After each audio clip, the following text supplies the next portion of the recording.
तो हेलो बच्चों, मैं हूं आपकी तापे मिस, आपकी अपनी सबसे प्यारी पू की बायोलॉजी टीचर और तुम मेरे बायोलॉजी पगलू। आज मेरे साथ पढ़ने जा रहे हैं बायोमोलिक्यूल द ओजी चैप्टर। सबसे मतलब ये चैप्टर मैं बोलूंगी इंपॉर्टेंट है सबसे ज्यादा। क्यों? क्योंकि अगर बायोलॉजी का कोई बेसिक होता है तो वो बायोमोलिक्यूल होता है। याद रखो, ये एक ऐसी यूनिट है, बायोमोलिक्यूल एक ऐसा चैप्टर है जिससे 11 12 सारे चैप्टर जुड़े हुए हों। चाहे वो 12th का इनहेरिटेंस हो, ठीक है, चाहे वो 12th का मॉल बायो हो, ये तो डायरेक्ट जुड़े। बायोटेक, क्योंकि जब तक आपको यही नहीं समझेगा कि किस मॉलिक्यूल से हम बने हैं तो आपको क्या ही बेसिक समझ में आएगा। उसके बाद ध्यान से समझना, उसके बाद जो इंपॉर्टेंट है सबसे ज्यादा, यहां पर भी सेल यूनिट है, जो सेल बायो, जिसको सेल ऑर्गेनाइजेशन या सेल यूनिट ऑफ लाइफ कहते हैं, सेल डिवीजन है। इवन मैं कह रही हूं हर एक चैप्टर में, हर चैप्टर में इसका बेसिक लगेगा ही। ये इतना ज्यादा इंपॉर्टेंट और सेंटर वाला चैप्टर है, इसीलिए मैं आपको पहले ये चैप्टर करा रही हूं। क्योंकि अगर ये चैप्टर आपको अच्छे से नहीं आता है तो भूल जाओ कि बायोलॉजी भी अच्छे से आने वाली है। और एक बात मुझे आपको बताना है, ये अभी भी 11th में है, 12th केमिस्ट्री में भी आपको, मतलब मैं भी टॉपिक आपको पढ़ाऊंगी, अभिषेक सर भी आपको टॉपिक पढ़ाएंगे। इतना इंपॉर्टेंट है कि 2 बार है, ठीक है। क्यों इतना इंपॉर्टेंट है भाई? क्यों? नीट में 4 से 5 क्वेश्चन आते हैं, इसमें सीटी में 4 से 5 क्वेश्चन और 12th केमिस्ट्री में है, यानी एक तीर से बहुत निशानों वाला चैप्टर है ये। अब ध्यान से देखो क्यों बायोकेमिस्ट्री जरूरी है। जैसे इमेजिन करो कि एक बिल्डिंग है, तो मैं पूछूंगी ये बिल्डिंग किससे बनी है ना? ये बिल्डिंग किससे बनी है? तो तुम क्या बोलोगे? मैम ये बिल्डिंग बनी है ब्रिक से बनी है मैम, ये बिल्डिंग मैम सीमेंट से बनी है मैम, ठीक है। इसको मैं एकदम अपने स्टाइल में आपको बहुत अच्छे से पढ़ाने वाली हूँ। तो जैसे एक बिल्डिंग ब्रिक और सीमेंट से बनी है, तो एक ह्यूमन बीइंग किससे बना हुआ है? एक ह्यूमन बीइंग बना हुआ है सेल से। यस, सेल से। जैसे एक बिल्डिंग ब्रिक और सीमेंट से बनी हुई है, जिसमें सीमेंट तो चलो जोड़ने का काम करेगा, ब्रिक से बनी है, बिल्डिंग का बेसिक यूनिट ब्रिक है, इंसान का बेसिक यूनिट सेल है। पर मैं ये पूछूं कि सेल किससे बना है, तो तुम क्या बोलोगे? मैम सेल कुछ तो बायोमोलिक्यूल से बना है। किससे बना है? सेल बायोमोलिक्यूल से बना है। क्यों बायोमोलिक्यूल से बना है? और किससे बनेगा? ये जो मेरे इतने अच्छे बाल हैं, ठीक है, तबीयत खराब है तो थोड़ा ध्यान नहीं दे रही हूँ, बट ये जो मेरे बाल हैं ये भी बायोमोलिक्यूल हैं। तो बायोमोलिक्यूल का मतलब क्या होता है कि आपका ये जो आपका पूरा बॉडी है, क्या है? ये जो पूरी आपकी बॉडी है ये भी बायोमोलिक्यूल से बनी है, क्योंकि सेल ही बायोमोलिक्यूल से बना है और सेल से ही आप बनने वाले हो। तो अगर कोई बिल्डिंग ब्रिक से बनी है और सेल आप इससे बने हो तो ये वही बात लग जाती है। तो याद रखो, सेल को तुम जोड़ोगे आगे आगे तो क्या बन जाएगा? टिश्यू। टिश्यू को आगे जाके जोड़ोगे तो क्या बन जाएगा? ऑर्गन। ऑर्गन को आगे जाके ऑर्गन सिस्टम, ठीक है। ये तो तुम्हें हायरार्की पता होनी चाहिए, मतलब इसको जोड़ेंगे तो ये बनेगा फिर बॉडी। ओके, सो बेटा यहाँ पर ध्यान दो, ये जो आपकी सेल है, यही मेजरली किससे बनी है? Made up of biomolecule. यही किससे बनी है? बायोमोलिक्यूल से बनी है। ये बात आपको याद रखनी है। तो बायोमोलिक्यूल है क्या, ये भी बात क्लियर करनी है। तो बायोमोलिक्यूल क्या है? बायो मतलब लिविंग ऑर्गेनिज्म, बायो मतलब लिविंग ऑर्गेनिज्म। लिविंग ऑर्गेनिज्म में जो मॉलिक्यूल्स मिलते हैं उन्हें हम बायोमोलिक्यूल्स कहते हैं। यानी मेरे अंदर जो मॉलिक्यूल है वो बायोमोलिक्यूल है। मेरे बाल बायोमोलिक्यूल से बने, मेरे हाथ बायोमोलिक्यूल से बने, मैं खुद बायोमोलिक्यूल से बनी हूँ। हम सब चलते फिरते बायोमोलिक्यूल ही हैं। और ज्यादातर हमारी बॉडी में प्रोटीन होता है, मसल में प्रोटीन है, हार्मोन प्रोटीन है, हंस रही हूँ, प्यार आ रहा है ना, सब प्रोटीन है बेटा। Everything is made up of protein, लगभग। पर डीएनए तो भैया न्यूक्लिक एसिड से बनेगा। तो बायोमोलिक्यूल आपकी सेल को बनाता है, जैसे एक बिल्डिंग को एक ब्रिक बनाती है, तो ये समझना जरूरी है। और यहाँ पे एक कॉन्सेप्ट आप ध्यान से देखना, अगर आप किसी भी बच्चे हो, आप नीट दे रहे हो, सीटी दे रहे हो, जेई दे रहे हो, इस बार मैं कह रही हूँ जेई भी, एक बायोमोलिक्यूल ऐसा टॉपिक है जो जेई वालों को भी हेल्प करता है और बायो का सब्जेक्ट होके, तो ध्यान दो। तो ये जो बायोमोलिक्यूल है आपका, क्या है? बायोमोलिक्यूल। समझो ये ना 6 एलिमेंट से बना है। किससे बना है? मेड अप ऑफ 6 एलिमेंट, ये याद रखना क्योंकि इसी 6 एलिमेंट से हम सारी चीजें पढ़ेंगे। मेड अप ऑफ 6 एलिमेंट, ये एलिमेंट क्या है बेटा? कार्बन। याद कैसे करोगे? कौन, कौन है भाई, कौन है भाई यहाँ का sp, कौन है भाई, कौन है यहाँ का sp? ये 6 एलिमेंट याद रखो, ये बहुत इंपॉर्टेंट है क्योंकि इन्हीं को जोड़ तोड़ के तोड़ तोड़ के हम सारे बायोमोलिक्यूल बनाते हैं। यानी अगर मैंने मान के लो ये हमारा स्टूडेंट है सागर, सागर की बॉडी से एक सेल निकाल के देखा, उस पर एक्सपेरिमेंट किए, केमिस्ट्री बायोकेमिकल एक्सपेरिमेंट किए, नॉट केमिस्ट्री बायोकेमिकल, तो आपको समझ में आएगा कि उसकी बॉडी में ये 6 एलिमेंट मिलेंगे। C for carbon, H for hydrogen, O for oxygen, S for sulphur, P for phosphorus. तो ये जो 6 एलिमेंट है ये आपकी बॉडी में मिलेंगे। आप जब भी खाना खाते हो बच्चों, आप जब भी खाना खाते हो यही सारे सोर्सेस खाते हो, यही सारे सोर्सेस खाते हो। यस, तो ध्यान से देखो, the building block of life, biomolecule are the molecule found in living organism. तो बायोमोलिक्यूल क्या है? जिससे आप बने हो। और human are the made up of cell, human किससे बना है? आपका सेल से बना है। Like structure made up of building, bricks और सीमेंट, जैसे कि बिल्डिंग ब्रिक और सीमेंट से बनी है। तो एक बिल्डिंग की बेसिक यूनिट अगर ब्रिक है तो मेरी बेसिक यूनिट सेल है, और सेल किससे बना है? किससे बना है? बायोमोलिक्यूल से बना है। Cat, dog, human, bacteria, all are made up of biomolecule. ये सारी चीजें किससे बनी है बच्चों? बायोमोलिक्यूल से। इस दुनिया में कोई भी लिविंग ऑर्गेनिज्म है, कोई पूछेगा किससे बना है, तो मुंह पे बोलना बायोमोलिक्यूल से बना है। यस, उसके बाद द 6 एसेंशियल एलिमेंट, कौन? sp। ये आपको याद ही रखना है कि मेरी बॉडी इन 6 एलिमेंट से बनी है। खाने में भी अपन यही खाएंगे, इन्हीं से मेजर सब कुछ बना हुआ है हमारी बॉडी में। तो अगर तुम सोचो, देखो सेल को समझना है तो ये समझना जरूरी है कि बायोमोलिक्यूल किससे बना है। जब इंसान को सेल समझ जाती है, अच्छा बायोमोलिक्यूल से बना है, बायोमोलिक्यूल से बना है ना, तो सेल, ऑर्गन, सबका फंक्शन समझने लगता है। अब तुम बोलोगे मैम ये चैप्टर मेरे कब काम आएगा? एमबीबीएस से लेके फार्मेसी से लेके हर जगह काम आता है। जब तक तुम अपनी बॉडी के बायोलॉजी को नहीं समझोगे तो तुम क्या मेडिसिन बनाओगे, तुम क्या खाओगे? तुम अपनी हालत बाट लगा दोगे ना। तुम बोलोगे मैम साइनाइड खा लेता हूँ, मैम साइनाइड खा लेता हूँ, चलता है, कुछ नहीं होता है। हाँ, और साइनाइड इतना टॉक्सिक होता है कि अगर जीभ पे लगे तो इंसान की सडन डेथ हो जाएगी, बिकॉज ऑफ एटीपी फॉर्मेशन रुक जाता है उसकी वजह से। तो आपको पता, यहाँ पे साइनाइड नहीं लिखा है मतलब अपन साइनाइड से नहीं बने। यानी साइनाइड या कोई भी टॉक्सिक एलिमेंट हमें कब पता होगा कि अगर हमारी बॉडी में साइनाइड होता तो शायद हम वो इनटेक करते। तो जिस प्लेनेट के होगे, जैसे कि मान के लो मैं प्लांट से खाना खाती हूँ ना, तो प्लांट कहाँ से सारे, और हर एक इंसान प्लांट से ही खाता है, तो प्लांट से मिनरल मिलेगा, है ना, क्योंकि सॉइल से हम मिनरल लेते हैं। हम सॉइल से लेते, सब कुछ लेते हैं, फोटोसिंथेसिस करते हैं और हम फूड बनाते हैं। तो हम जिस प्लेनेट के होंगे उस एलिमेंट वो हमारी बॉडी में होंगे। जैसे कि मार्स, मार्स में अगर कोई ऑर्गेनिज्म कभी भी बनता है तो उसके अंदर जो एलिमेंट होंगे वो एलिमेंट यही होंगे। कौन से होंगे? ये वाले, दिस वन, दिस एलिमेंट्स। तो ये एलिमेंट आपको कहाँ देखने को मिलेंगे? यस, जहाँ आपके अर्थ पर, आपके लिविंग ऑर्गेनिज्म पर, और यही आपको सॉइल में मिलेंगे, यही हम खाएंगे, यही मिलते रहेंगे। तो आप अगर किसी प्लेनेट के गॉड हो, तो जैसे कि अब मार्स में मिट्टी थोड़ी सी डेड होती है ना, आयरन होता है उधर ज्यादा, तो हर प्लेनेट में कोई ना कोई एलिमेंट ज्यादा होता है। तो फिर अगर कभी भी कोई लिविंग ऑर्गेनिज्म वहां बनेगा तो वो उस अकॉर्डिंग बनेगा, बिकॉज वहां का एलिमेंट अलग है, एनवायरमेंट अलग है, दैट इज वाई वो अलग दिखेंगे। बिकॉज हम प्लेनेट अर्थ से हैं इसीलिए ह्यूमन है।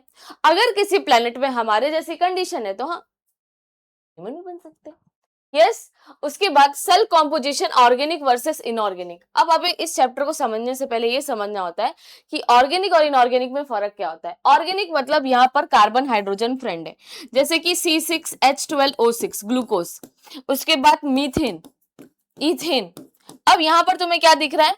मैम सुनो, यहाँ पर कार्बन और हाइड्रोजन साथ में, कार्बन और हाइड्रोजन साथ में, यस कार्बन और हाइड्रोजन साथ में, मैम ये ऑर्गेनिक मॉलिक्यूल है। और बेटा जो आपके 11th में बायोमॉलिक्यूल दिया है वो कतई जहर तरीके से दिया है।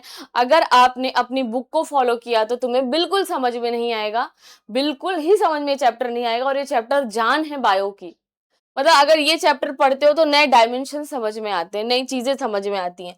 तो ऑर्गेनिक का मतलब जहाँ पे कार्बन हाइड्रोजन दोस्त है, एक ही मॉलिक्यूल के अंदर मिल रहे हैं, ये लोग एक ही मॉलिक्यूल के अंदर मिल रहे हैं। यहाँ पर इनऑर्गेनिक में क्या है भैया, यहाँ पे एनिमी है, अब CO2 है, अब साथ में कार्बन हाइड्रोजन नहीं है, पानी है साथ में कार्बन हाइड्रोजन नहीं है, सिर्फ हाइड्रोजन अलग है। अब MgSO4, ना कार्बन है ना हाइड्रोजन है, CuSO4। तो ये सब इनऑर्गेनिक मॉलिक्यूल है और ये सारे ऑर्गेनिक मॉलिक्यूल है, बस तुम्हें ये पता होना चाहिए। उसके बाद हमें इस चैप्टर में ना यही चीजें पढ़नी है, यही चीजें पढ़नी है, type of molecules in the cell. तो हमने एलिमेंट देख लिए कि carbon, hydrogen, oxygen, nitrogen, sulphur, phosphorus है। अब हम एक्सपेरिमेंट करते हैं। एनसीईआरटी में 2 इनऑर्गेनिक और ऑर्गेनिक का एक्सपेरिमेंट है। इवन एनसीईआरटी में भी बायोमोलिक्यूल ढंग से नहीं दिया हुआ है। क्यों नहीं ढंग से दिया हुआ है भगवान जाने। हमें चीजों को इस हिसाब से पढ़ना है कि वो हमें समझ में आ जाए। तो जैसे कि मैक्रोमोलिक्यूल मतलब जो जिनका साइज 1000 डेल्टन से भी बड़ा है। 1000 डेल्टन मतलब, अब आप बोलोगे मैम डेल्टन यूनिट क्या यहाँ पे कर रही है। डेल्टन का मतलब क्या होता है कि जब हम सेल में इन लोगों का माप निकालने जाएंगे, मेजर निकालने जाएंगे, तो ये जो वैल्यू है, ये वैल्यू बहुत ही कम है ना। तो मतलब वैल्यू मतलब किलोग्राम में नहीं होगा, ग्राम में नहीं होगा, ये डेल्टन में होगा। और माइक्रोमोलिक्यूल 800 डेल्टन का होता है। अब मैक्रोमोलिक्यूल में क्या होता है, प्रोटीन, ठीक है, जो हम दाल में खाते हैं, पॉलीसैकेराइड, लार्ज शुगर, ठीक है, जो हम चावल में खाएंगे, रोटी में खाएंगे, न्यूक्लिक एसिड फ्रूट्स में खाएंगे, है ना, जो भी हमें खाने में मिलता है, उस हर एक मॉलिक्यूल के अंदर डीएनए होता ही है। अमाइनो एसिड, लिपिड और शुगर। अब ध्यान दो, ये माइक्रो है और ये मैक्रो है। याद रखो, 2 चीज मैं आपको बताऊंगी। ये एक फ्लावर है, ठीक है, ठीक है, ये एक गेंदे का फूल है ना, झेंडू बोलते हैं जिसको मराठी में। ये मोनोमर है, एक फ्लावर। अब मैं अगर इसकी माला बना दूं तो ये क्या बन जाता है,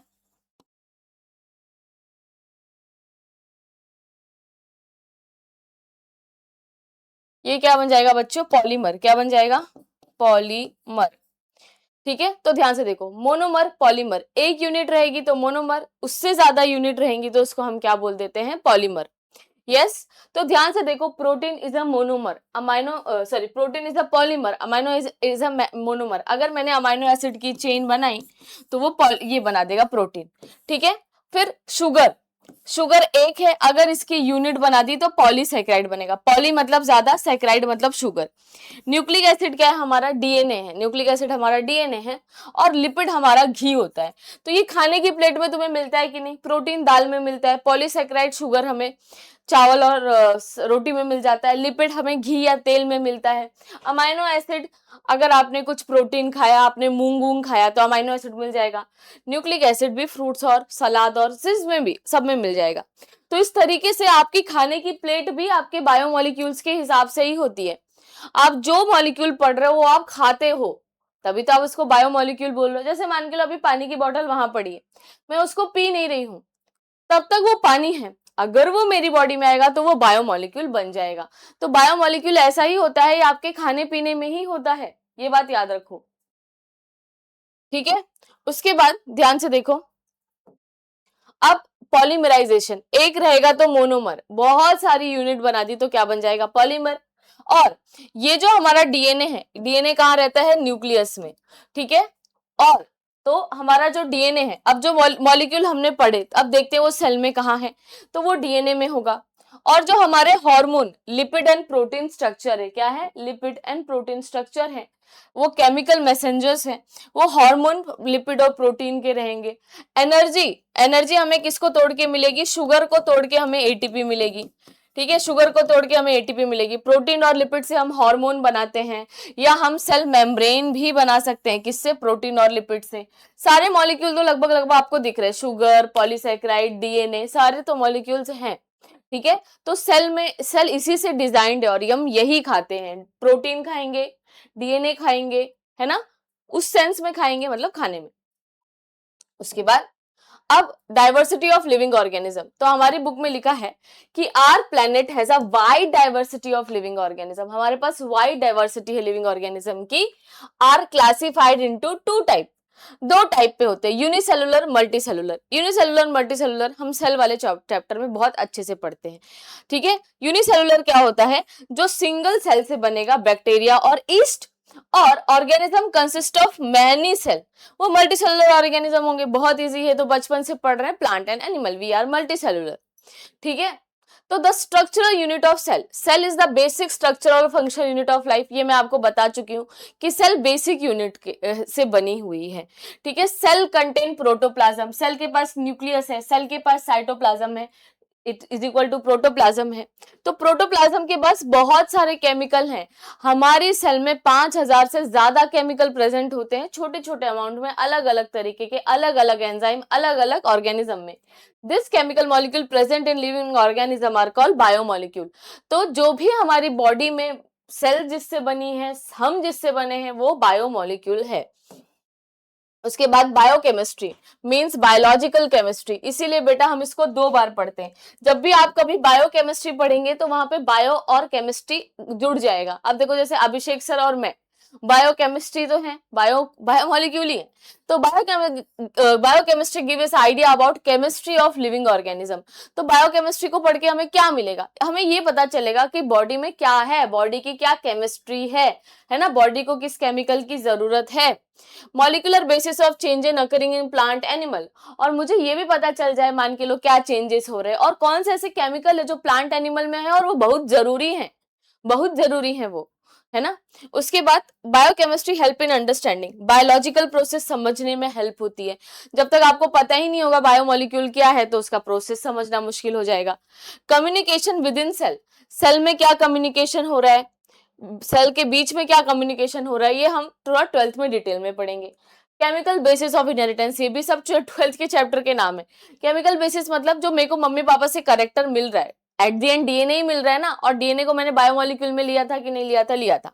डिजीज समझ में आएगा।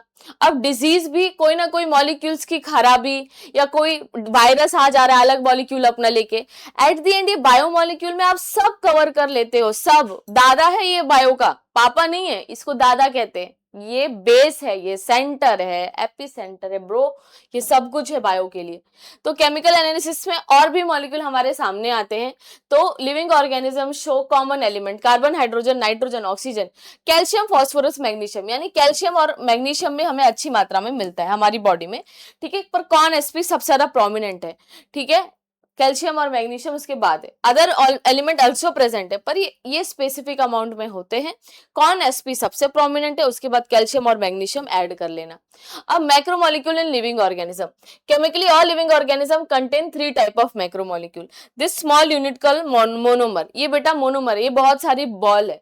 अब आपने बॉल्स को जोड़ दिया है ग्लू ग्ला लगा के, है ना, ग्लू लगा के, अब ये मैक्रोमोलिक्यूल बन गए। तो हमें दोनों टाइप के मॉलिक्यूल्स को पढ़ना है चैप्टर में, छोटों को भी पढ़ना है और बड़ों को भी पढ़ना है, ठीक है। अब पॉलीमर एंड मोनोमर, तो द 3 मैक्रोमोलिक्यूल हमें पढ़ने हैं। पहले तो पॉलीसैकेराइड, जो कि किसका पॉलीमर होगा, मोनोसैकेराइड का, यानी मोनोसैकेराइड। सैकेराइड वर्ड का मीनिंग क्या होता है बच्चों, सैकेराइड वर्ड का ही मीनिंग क्या होता है, शुगर। सैकेराइड वर्ड का मीनिंग ही क्या होता है, शुगर, ठीक है। तो पॉलीसैकेराइड मतलब जो बहुत सारे मोनोसैकेराइड से बना होता है।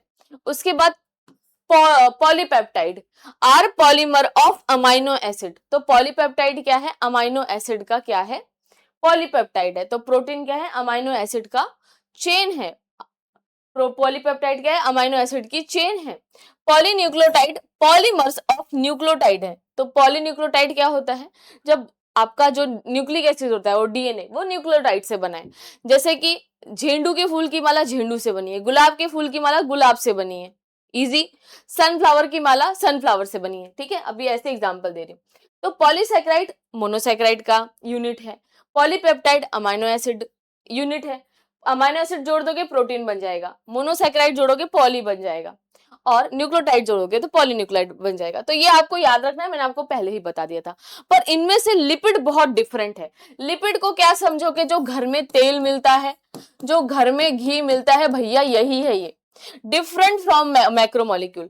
और ये क्या होते हैं, लिपिड होते हैं हाइड्रोफोबिक, लिपिड डरते हैं। लिपिड क्या बोलते हैं, मेरे को खूबच डर लग रहा है ब्रो। ये क्या होते हैं बच्चों, हाइड्रोफोबिक होते हैं। क्या होते हैं, हाइड्रोफोबिक होते हैं, ठीक है। वाटर इनसॉल्युबल होते हैं, small molecular weight compare to macromolecule.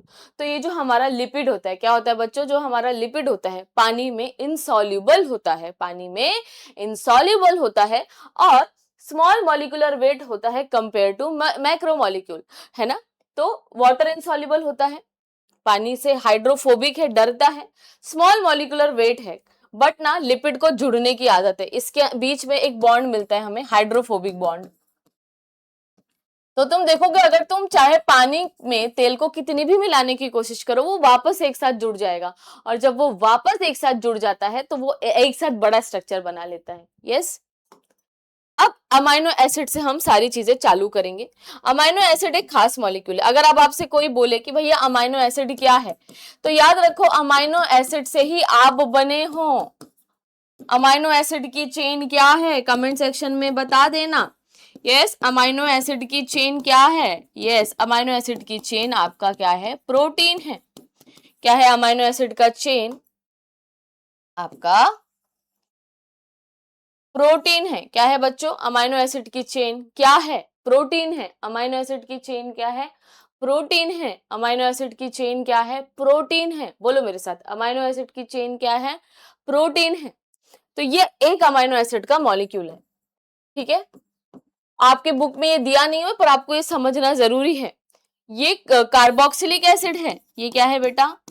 Carboxylic acid. बहुत जरूरी है ये स्ट्रक्चर समझना, क्योंकि इसी से तुम्हारे बाल बने हैं, ठीक है। कार्बोक्सिलिक एसिड है, ये आपका अमाइनो ग्रुप है। क्या है? अमाइनो।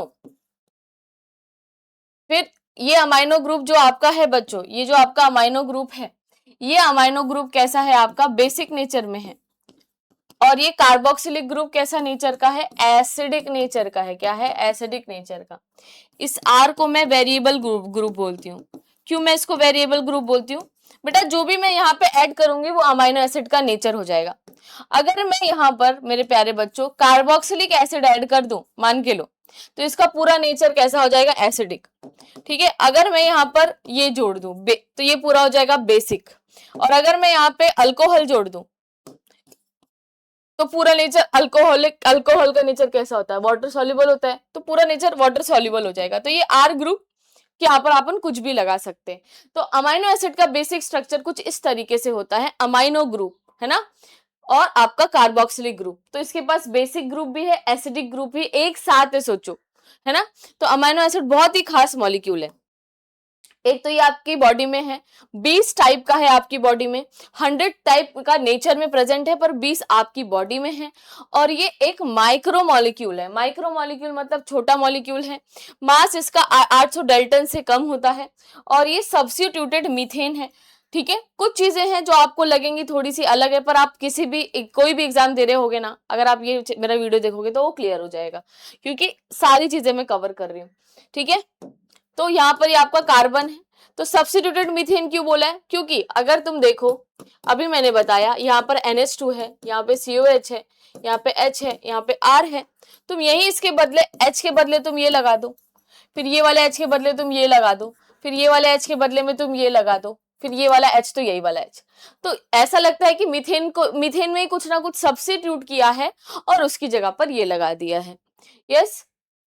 और ऑप्टिकली एक्टिव होता है। क्या होता है ऑप्टिकली एक्टिव? का मीनिंग क्या होता है? मान के लो आपने टेस्ट ट्यूब रखी है, और इस टेस्ट ट्यूब में आपने अमाइनो एसिड का क्या रखा है?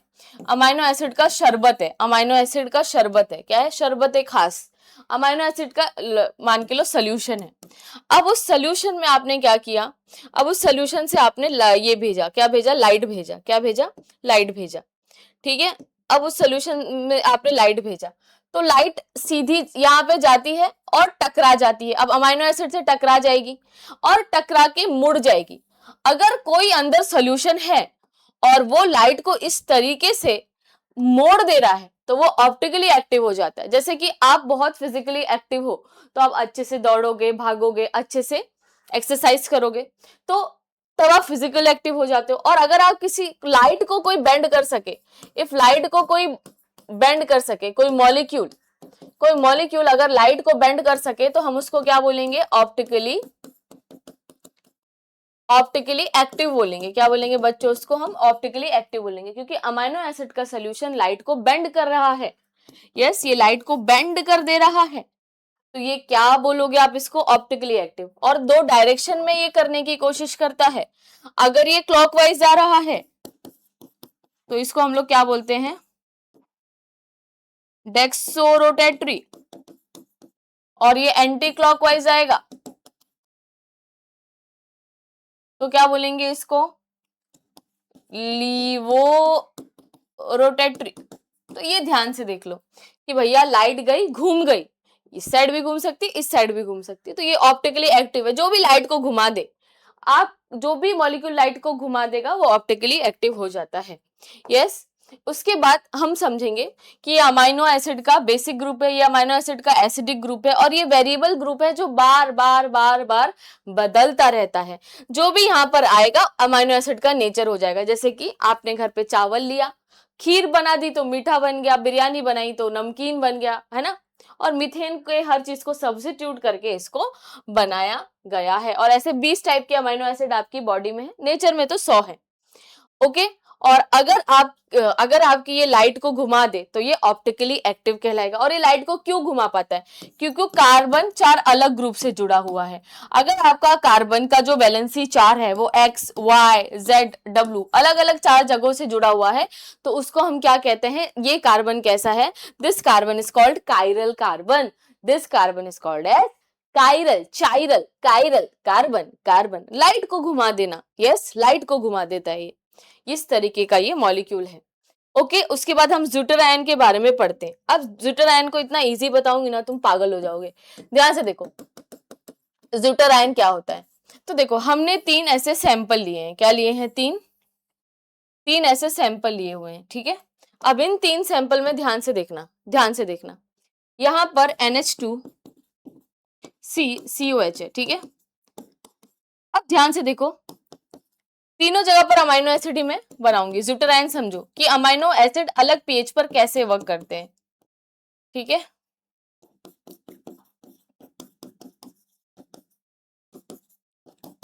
तो ज्यूटर आयन का मतलब क्या होता है, जिस मॉलिक्यूल के पास, है ना, पॉजिटिव और नेगेटिव आयन एक साथ हो, ठीक है।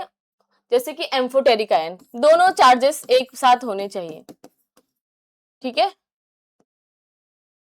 Amphoteric ion contain both positive and negative ion. तो ध्यान दो, पहले वालों में तुम क्या करोगे, सोल्यूशन डालोगे। क्या डालोगे, सोल्यूशन। ये सोल्यूशन कैसा रहेगा, पहले देखो तुमने कैसा सोल्यूशन डाला है यहाँ पर, ध्यान से देखो। पहला सोल्यूशन मान के लो तुमने लिया है एसिडिक। क्या लिया है, एसिडिक। तो एसिड की आदत क्या होती है, एसिड H+ डोनेट करते हैं। क्या करते हैं, H+ डोनेट करते हैं। तो यहाँ पर ये एसिडिक है, ये H+ डोनेट कर रहा है, ठीक है। और याद रखो जो बेसिक ग्रुप होता है, बेसिक ग्रुप क्या करता है, बेसिक हावरट है, भिखमंगिया है, H+ गेन करने की कोशिश करता है। अब यहां पर तुम देखोगे मैम ये बेसिक ग्रुप है और मैम ये एसिडिक ग्रुप है, यस। अब ध्यान से देखो, ये जो बंदा है, ये जो एसिडिक सोल्यूशन है, अब ये सोल्यूशन H+ देना चाह रहा है, लेगा कौन, ये, है ना, क्योंकि ये बेसिक है, भिखमंगिया है, तो ये क्या हो जाएगा, NH3+। तो यहां पर जब सोल्यूशन एसिडिक है तो ओवरऑल चार्ज हो जाता है, ओवरऑल चार्ज हो जाता है पॉजिटिव। ओवरऑल चार्ज क्या हो जाता है, पॉजिटिव। ओवरऑल चार्ज क्या हो जाता है, पॉजिटिव। फिर अगर मान के लो आपने पीएच को क्या रखा है, आपने पीएच को रखा है बेसिक। अब बेसिक क्या है बेटा, H+ गेन करने वाला है, तो ये जो पीएच है वो गेन करेगा। और ये आपको पता है आपकी एसिड साइड है और ये आपकी बेसिक साइड है, तो भिखमंगिया कौन है। अब ये आपका सोल्यूशन का पीएच ही बेसिक है, सोल्यूशन का पीएच ही बेसिक है, यही भिखमंगिया है यहाँ पर। तो NH2 तो देने से रहा, भिखमंगिया लोग देता नहीं है, लेता है ना, जैसे तुम्हारा दोस्त। तो ये इससे ही छीन लेगा, तो इसी अपने ही ग्रुप का ये क्या छीन लेगा, CO कर लेगा, H छीन लेगा ये। तो ये क्या हो जाएगा, पूरा COO-, यानी जब बेसिक रहेगा एनवायरमेंट तो ओवरऑल चार्ज क्या हो जाएगा, ओवरऑल चार्ज क्या हो जाता है, ओवरऑल चार्ज हो जाता है नेगेटिव। ओवरऑल चार्ज क्या हो गया बेटा, नेगेटिव हो गया। ओवरऑल चार्ज क्या हो गया, नेगेटिव हो गया, पहले पॉजिटिव फिर नेगेटिव। अब यहां पर तुम देखोगे, अब कभी कभी एक ऐसा पीएच होता है, पीएच आइसो इलेक्ट्रिक पीएच जिसको हम कहते हैं। आइसो इलेक्ट्रिक पीएच वो पीएच है, आइसो इलेक्ट्रिक पीएच वो पीएच है, ठीक है। आइसो इलेक्ट्रिक पीएच वो पीएच है जहां पर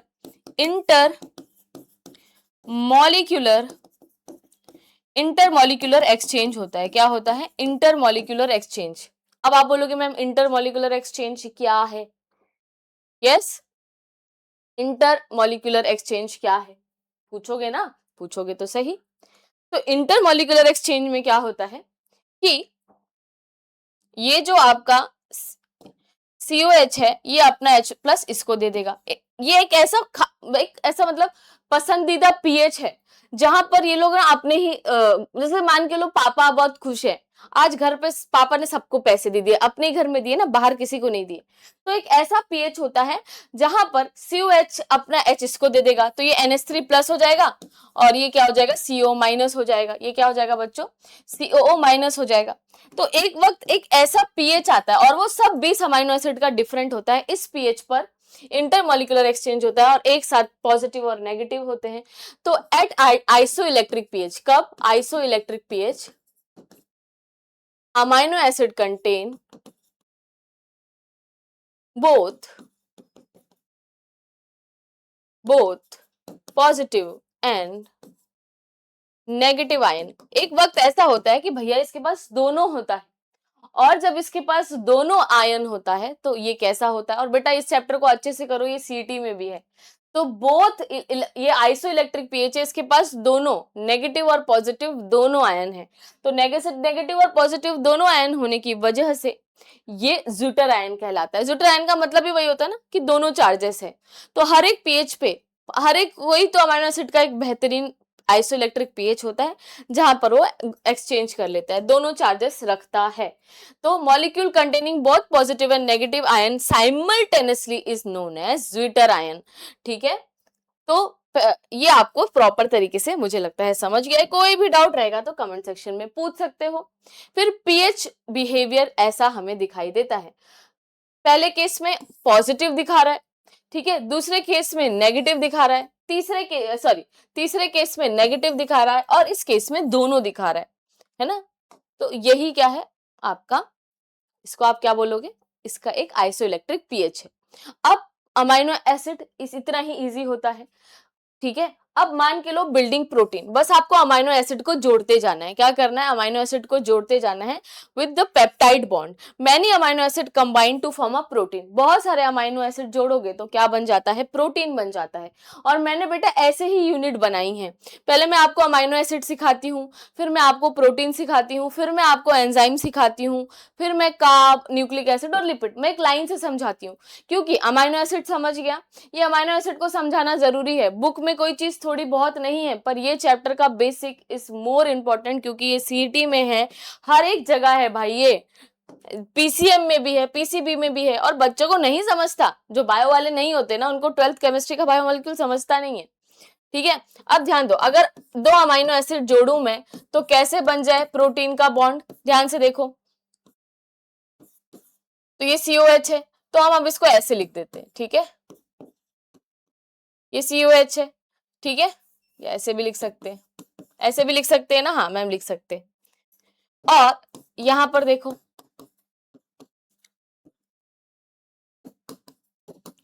तो जब भी कभी याद रखना बॉन्ड बनेगा तो सबसे पहले अमाइनो ग्रुप आता है, फिर ये ग्रुप आता है। अब यहां पर क्या हो जाएगा बेटा? ये बन जाएगा पानी, ये निकल जाएगा पानी। हर जैसे सर बोलते हैं ना ऑर्गेनिक केमिस्ट्री में अपना काम पानी निकालना है, तो यहाँ पर भी पानी निकल जाएगा। तो जब इनके बॉन्ड में जो बॉन्ड बनता है वो देखो कैसे बॉन्ड बनेगा।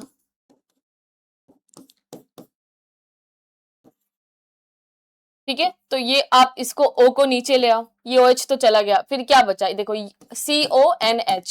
CONH, यही आपका पेप्टाइड बॉन्ड है। ये कौन सा बॉन्ड है आपका? Peptide bond. तो दो अमाइनो एसिड के बीच में कौन सा बॉन्ड होता है? Peptide bond. यानी मेरे बालों में भी कौन सा बॉन्ड है? क्योंकि मेरे बाल केराटिन प्रोटीन है, तो केराटिन प्रोटीन क्या है भैया? पेप्टाइड बॉन्ड है ना। तो यहाँ पे C ले लो, यहाँ पर H ले लो, यहाँ पर COH ले लो और यहाँ पर ले लो तुम R। तो ये कौन सा हो जाएगा बच्चों? पेप्टाइड बॉन्ड हो जाएगा। क्या हो जाएगा? पेप्टाइड बॉन्ड हो जाएगा। तो many amino acid continue to form a protein, तो पेप्टाइड बॉन्ड बन जाएगा।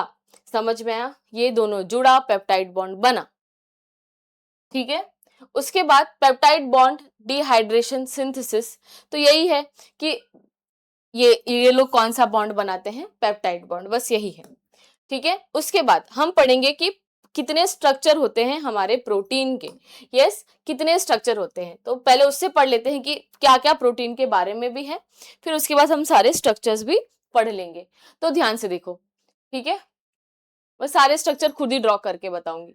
तो ये आपने text book line to line भी यहाँ पे कवर हो जा रही है, बट मस्त नोट्स, एस्थेटिक है। The term protein signifying substance of primary importance to all the plant and animal cell. तो पहले के लोग या हर एक साइंटिस्ट समझता है, या आज भी हम मसल बनाने के लिए जिम जाते हैं ना, मला प्रोटीन द्या ना दादा, मला खूप आपली मसल खूप तगड़ी बनवायची आहे ना। तो इसकी एटमोलॉजी, ये नाम कहां से आया, ग्रीक वर्ड से आया, जहां पे protein, word protein means first और प्राइमरी इंपॉर्टेंस, जिसकी बहुत ज्यादा इंपॉर्टेंस है। और ओरिजिन क्या है, the term protein was suggest by Berzelius in 1830। और द डेफिनेशन, एक मुल्डर भाई थे, उन्होंने term for complex organic nitrogenous substance को, क्योंकि इसमें अमाइनो ग्रुप होता है, उन्होंने उसको डेफिनेशन दे दी तो ठीक है। तो लार्ज मॉलिक्यूल है भैया, हाई मॉलिक्यूलर वेट है प्रोटीन का, 0.1 क्लियर, यस ठीक है। अमाइनो एसिड को जोड़ के ही बनता है, हाँ बनता है भाई। और 20 नेचुरली अमाइनो एसिड हमारी बॉडी में बनते हैं, हाँ बनते हैं भाई। उसके बाद अब प्रोटीन मॉलिक्यूल कंटेन वन और मोर पॉलीपेप्टाइड चेन, यस। जब पेप्टाइड बॉन्ड बनते जाते हैं तो अमाइनो एसिड में पूरी चेन बन जाती है, कंटेनिंग एनी और ऑल ऑफ द 20, हाँ 20 अमाइनो एसिड हो गया है।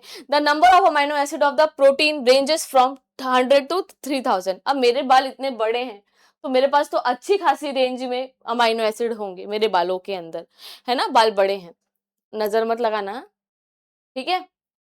वैसे ही तुम्हारे लिए मेहनत कर करके जाग सो के बच्चों हालत टाइट हो रही है ना। तो टीचर का मुंह देखने का, आँख के नीचे डार्क सर्कल समझ जाने का, और देखने का कि बहुत मेहनत कर रहा है, बहुत लेक्चर लेके आ रहा है। इस टाइम पे बेटा हम 12th का सीटी भी करा रहे हैं यूट्यूब पे, 12th भी करा रहे हैं, 11th भी करा रहे हैं तुम्हारे लिए, ठीक है।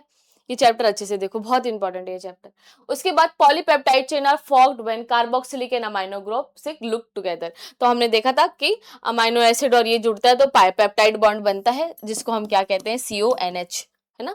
यस, तो अमाइनो एसिड प्रोटीन कौन से बॉन्ड से होते हैं, पेप्टाइड बॉन्ड, भूलना मत। उसके बाद the primary structure is the fundamental linear sequence. तो हम पढ़ते हैं प्रोटीन के स्ट्रक्चर को। तो प्रोटीन के स्ट्रक्चर होते हैं 4 टाइप के, जितना आगे जाओगे उतने बॉन्ड बढ़ेंगे, ठीक है। जितना तुम जाओगे प्राइमरी से लेके 10 लिख रही हूं मतलब प्राइमरी है, और क्वार्टरनरी मतलब ऐसा 40 ऊपर 0 गया, ऐसा डिग्री मारा तो क्वार्टरनरी है। तो ध्यान दो, प्राइमरी से क्वार्टरनरी जाओगे तो प्रोटीन बढ़ेगा। तो प्रोटीन में प्राइमरी स्ट्रक्चर जो होता है, ठीक है बच्चों, प्राइमरी स्ट्रक्चर कैसा होता है, एकदम सीधा, ये मान के लो आपका एकदम सीधा ऐसा स्ट्रक्चर है, एकदम सीधा है, यस। इस साइड N लिखते हैं, इस साइड C लिखते हैं, अमाइनो ग्रुप, कार्बोक्सिलिक ग्रुप। यहाँ पर कुछ दिख रहा है क्या एक्स्ट्रा, नहीं मैम यहाँ कुछ एक्स्ट्रा नहीं है, सिर्फ ऐसे जुड़े हुए हैं, है ना। यहाँ पर R ग्रुप का मतलब क्या होता है कि भाई अमाइनो एसिड ही है, नथिंग एल्स। R1 R2 मतलब अमाइनो एसिड को एक लाइन से इंडिकेट कर दिया, जैसे हम ज्योग्राफी में नदी को ऐसा स्काई ब्लू कलर से इंडिकेट कर देते थे, जस्ट ये स्ट्रक्चर है। इनके पास एक ही बॉन्ड है, बॉन्ड पेप्टाइड ही है, और बहुत कॉम्प्लेक्स है बेटा, ये बहुत कॉम्प्लेक्स है। कॉम्प्लेक्स बोला तो कॉम्प्लेक्स नहीं, सॉरी, बहुत सिंपल है, कुछ एक्स्ट्रा नहीं है, इसके लिए ये सबसे स्ट्रॉन्गेस्ट है, ये सबसे स्ट्रॉन्गेस्ट है। और जनरली इसके एग्जाम्पल क्या होते हैं, हमारे ग्रोथ हार्मोन बहुत स्ट्रॉन्ग होते हैं। प्राइमरी स्ट्रक्चर्स, हमारे बाल प्राइमरी स्ट्रक्चर नहीं है, शायद प्राइमरी होते तो नहीं टूटते, ठीक है। उसके बाद फिर हमारा आता है, इसके बाद अब प्रोटीन बोलेगा मेरे को, अब जितना तुम आगे जाओगे उतना तुम मुड़ोगे भी ज्यादा। तो फिर आता है आपका सेकेंडरी स्ट्रक्चर। क्या आता है बच्चों, सेकेंडरी स्ट्रक्चर। सेकेंडरी स्ट्रक्चर में क्या होता है, ध्यान से देखो, सेकेंडरी स्ट्रक्चर में क्या होगा, आपका प्रोटीन ऐसा हो जाता है। अब ये जो पहले सीधा था अब ये ऐसा हो गया, जैसे मान के लो तुमने थान से कपड़े लिए और उस थान के कपड़े से तुम कुछ भी तो सिलवाना चाह रहे हो, उससे कुछ तो भी सिलवाना चाह रहे हो, ठीक है। तो सेकेंडरी स्ट्रक्चर में हमें 2 स्ट्रक्चर दिखाई देते हैं, ध्यान से देखो। तो सेकेंडरी स्ट्रक्चर में क्या होता है, ऐसे हाइड्रोजन ये बॉन्ड बनता है, यस।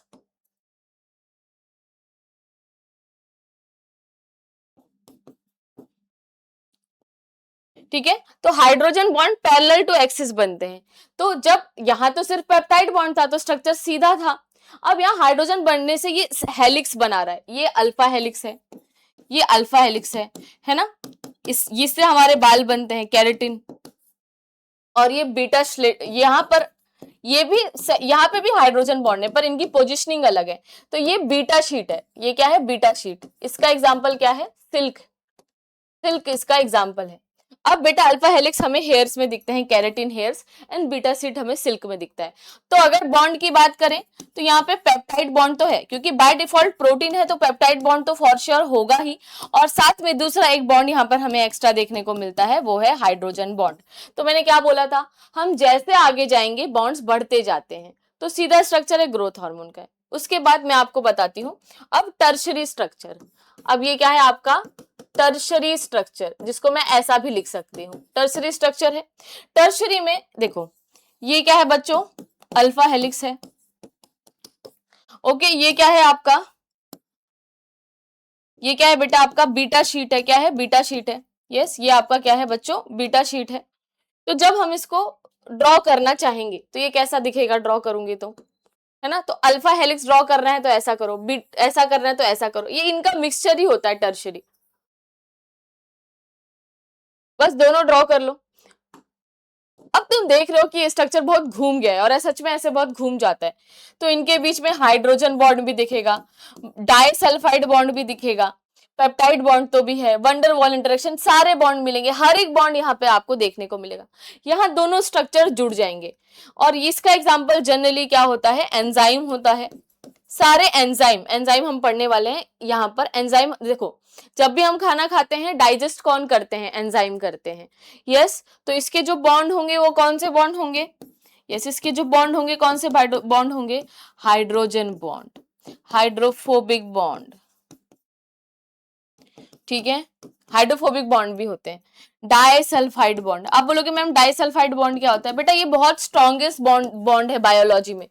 अगर किसी चीज को, अगर आप कोई चीज बना रहे हो, हार्मोन बना रहे हो, एंजाइम है, तो इनको बहुत तगड़ा बनाना पड़ता है। प्रोटीन खुल जाएगा, आपको मैंने अभी सेकंड चैप्टर में बनाया है, अगर प्रोटीन अच्छे से फोल्ड नहीं होता तो वो प्रायन बन जाता है, वो डिजीज कर देता है। तो प्रोटीन को तगड़े तरीके से बंद होना जरूरी है, और ये बहुत बंद करवाता है प्रॉपर। पेप्टाइड बॉन्ड है, पेप्टाइड बॉन्ड है, ठीक है। उसके बाद ये हो गया, और कौन सा बॉन्ड है, और भी बहुत सारे, वंडर वॉल इंटरेक्शन, बहुत सारे।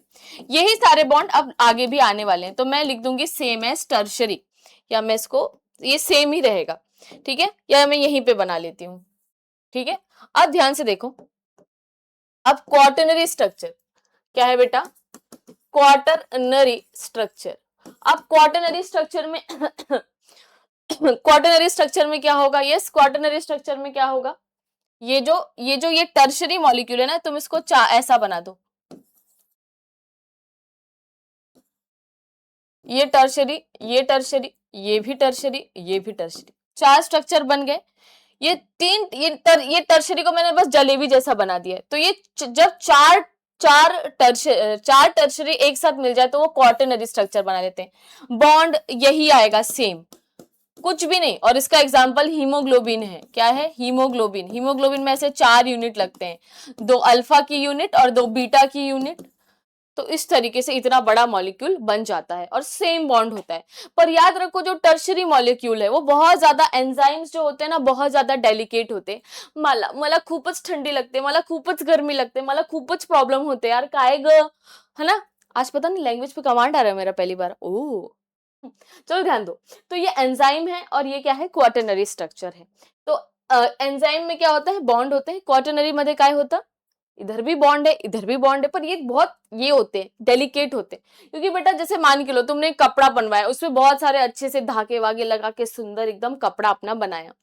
अब वो जो सुंदर सा कपड़ा है, वो जो प्यारा सा कपड़ा है, वो जो सुनहरा सा कपड़ा है, अगर उसकी एक भी धागे खुल गई तो पूरे स्ट्रक्चर की वाट लग जाएगी। दैट इज वाई टर्शरी आणि क्वाटरनरी स्ट्रक्चर में जो भी होता है सब कुछ बहुत ही सेंसिटिव होता है। तो याद रखो, तुम प्राइमरी से क्वाटरनरी जाओगे तो बॉन्ड तो बढ़ेगा, साथ में क्या बढ़ेगा, साथ में स्ट्रक्चर बहुत ज्यादा सेंसिटिव भी होता जाएगा। यस, मतलब टूट जाएगा, साथ ही साथ बहुत ज्यादा कॉम्प्लेक्स होता जाएगा। तो ये चीजें आपको समझनी है। तो प्राइमरी स्ट्रक्चर लीनियर सीक्वेंस है अमाइनो एसिड का, ठीक है, अमाइनो एसिड है ये। अमाइनो एसिड आप केमिस्ट्री में ज्यादा अच्छे से पढ़ोगे, नाम है याद करने के लिए। फिर जब हाइड्रोजन बॉन्डिंग आ जाती है तो अल्फा हेलिक्स, बीटा हेलिक्स और बीटा शीट भी बन जाता है, पर जनरली हम बीटा हेलिक्स के बारे में बात नहीं करते, बस हाइड्रोजन बॉन्ड से ही बनेगा। The sequence of amino acid determine the position of bond, fold and hydrogen bond which may form different portion of the same chain और between the polypeptide. Tertiary structure में क्या होगा, फोल्ड होंगे, bond होगा, ठीक है, एंजाइम्स में, और एक मायोग्लोबिन मॉलिक्यूल होता है उसमें भी मिलता है, डाइसल्फाइड बॉन्ड, बहुत सारे बॉन्ड होंगे। क्वाटरनरी स्ट्रक्चर में, ठीक है, some protein contain more than one protein sub unit join together to form quaternary structure, example haemoglobin. तो ये भी हमारा हो गया है। तो protein are highly reactive, highly specific and amphoteric in nature. तो जो हमारा अमाइनो एसिड है और जो हमारा जिससे प्रोटीन बना है, अब हम एंजाइम भी पढ़ेंगे, उसका नेचर भी प्रोटीन है, क्योंकि अमाइनो एसिड बहुत खास मॉलिक्यूल है ना। डीएनए जैसे, जैसे तुम किसी प्लेनेट के गॉड हो तो तुम क्या करोगे, तुम बोलोगे मैम डीएनए के लिए, जेनेटिक मटेरियल के लिए डीएनए यूज करते हैं। स्ट्रक्चर्स बनाने के लिए क्या यूज करेंगे, स्ट्रक्चर्स बनाने के लिए हम प्रोटीन यूज करेंगे। तो एम्फोटेरिक होते हैं, ये एसिड और बेस दोनों जैसे बिहेव कर लेते हैं, कौन, अमाइनो एसिड, है ना।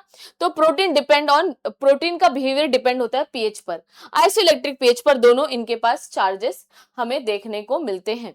उसके बाद ionic group from polyvalent side chain dictate whether a protein behave as a base और एसिड। आर ग्रुप में क्या होगा ये डिसाइड करता है।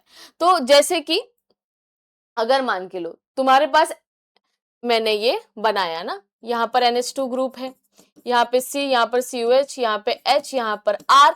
ध्यान से देखो, ये जो R ग्रुप है, ये जो R ग्रुप है, यहाँ पर एसिड भी आ सकता है, बेस भी आ सकता है। तो वो ही डिसाइड करेगा कि अमीनो एसिड का नेचर क्या होगा, क्योंकि एक भी NH2 बढ़ गया तो ये कैसा बन जाएगा बेटा,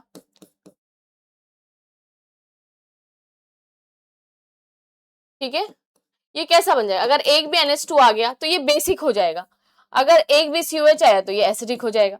तो रिच, देखो ना तुम्हारी बुक में ये सारी चीजें दी हैं, अमाइनो एसिड का स्ट्रक्चर पापा बताएंगे क्या।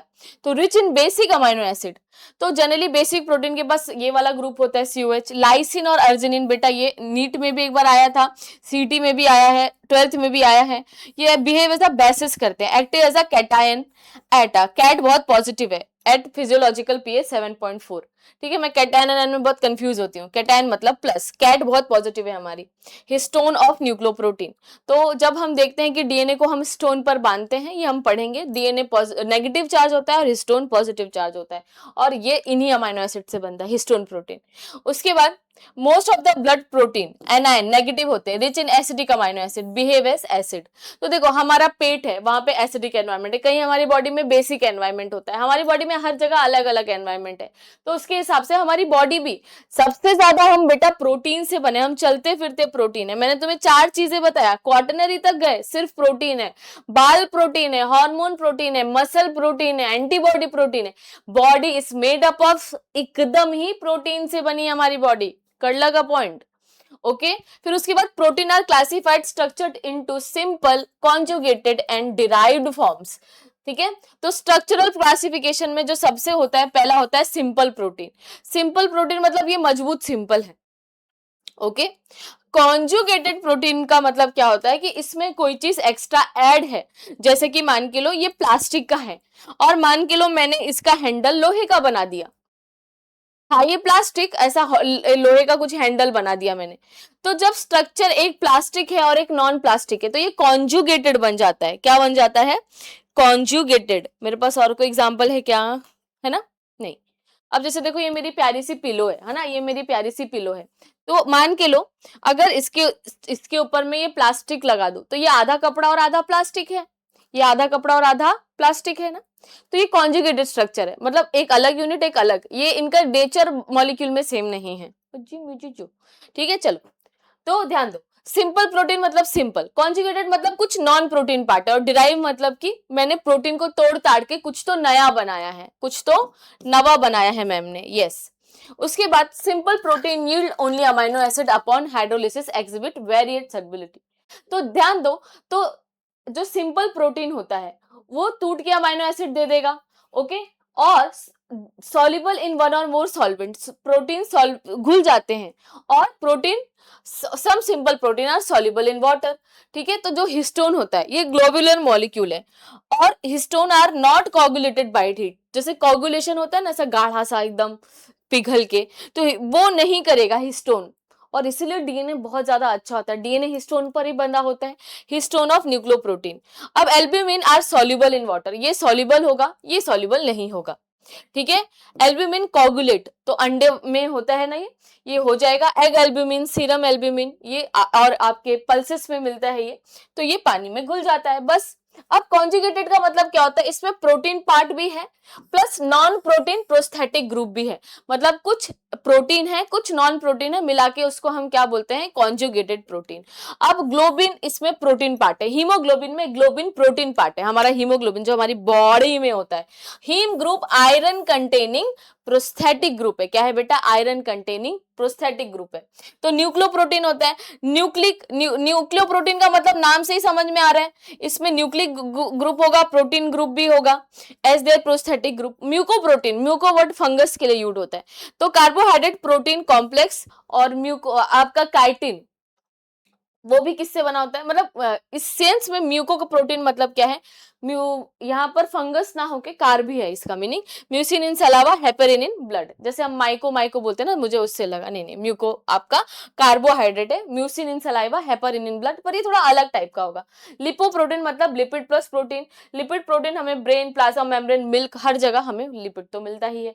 ग्लाइकोप्रोटीन वापस वही है, ग्लाइको मतलब ग्लूकोज प्लस प्रोटीन, म्यूको का भी मतलब वही है, कार्बोहाइड्रेट प्लस प्रोटीन, और ग्लाइकोप्रोटीन भी क्या है, कार्बोहाइड्रेट प्रोटीन है, पर थोड़े से ये डिफरेंट है।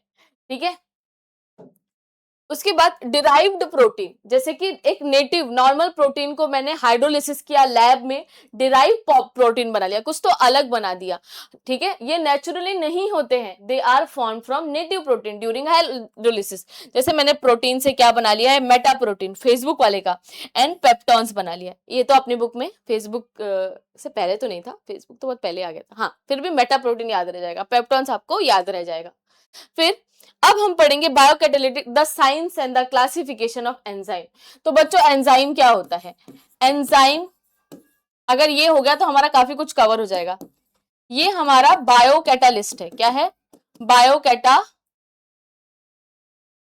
ये हमारा क्या है बेटा, बायोकैटालिस्ट। एंजाइम क्या है, बायोकैटालिस्ट। इसका काम क्या होता है, ये रिएक्शंस को फास्ट कर देता है, ये क्या कर देता है, रिएक्शन को फास्ट कर देता है। तो एंजाइम बायोकैटालिस्ट है जो क्या करता है, रिएक्शन को फास्ट।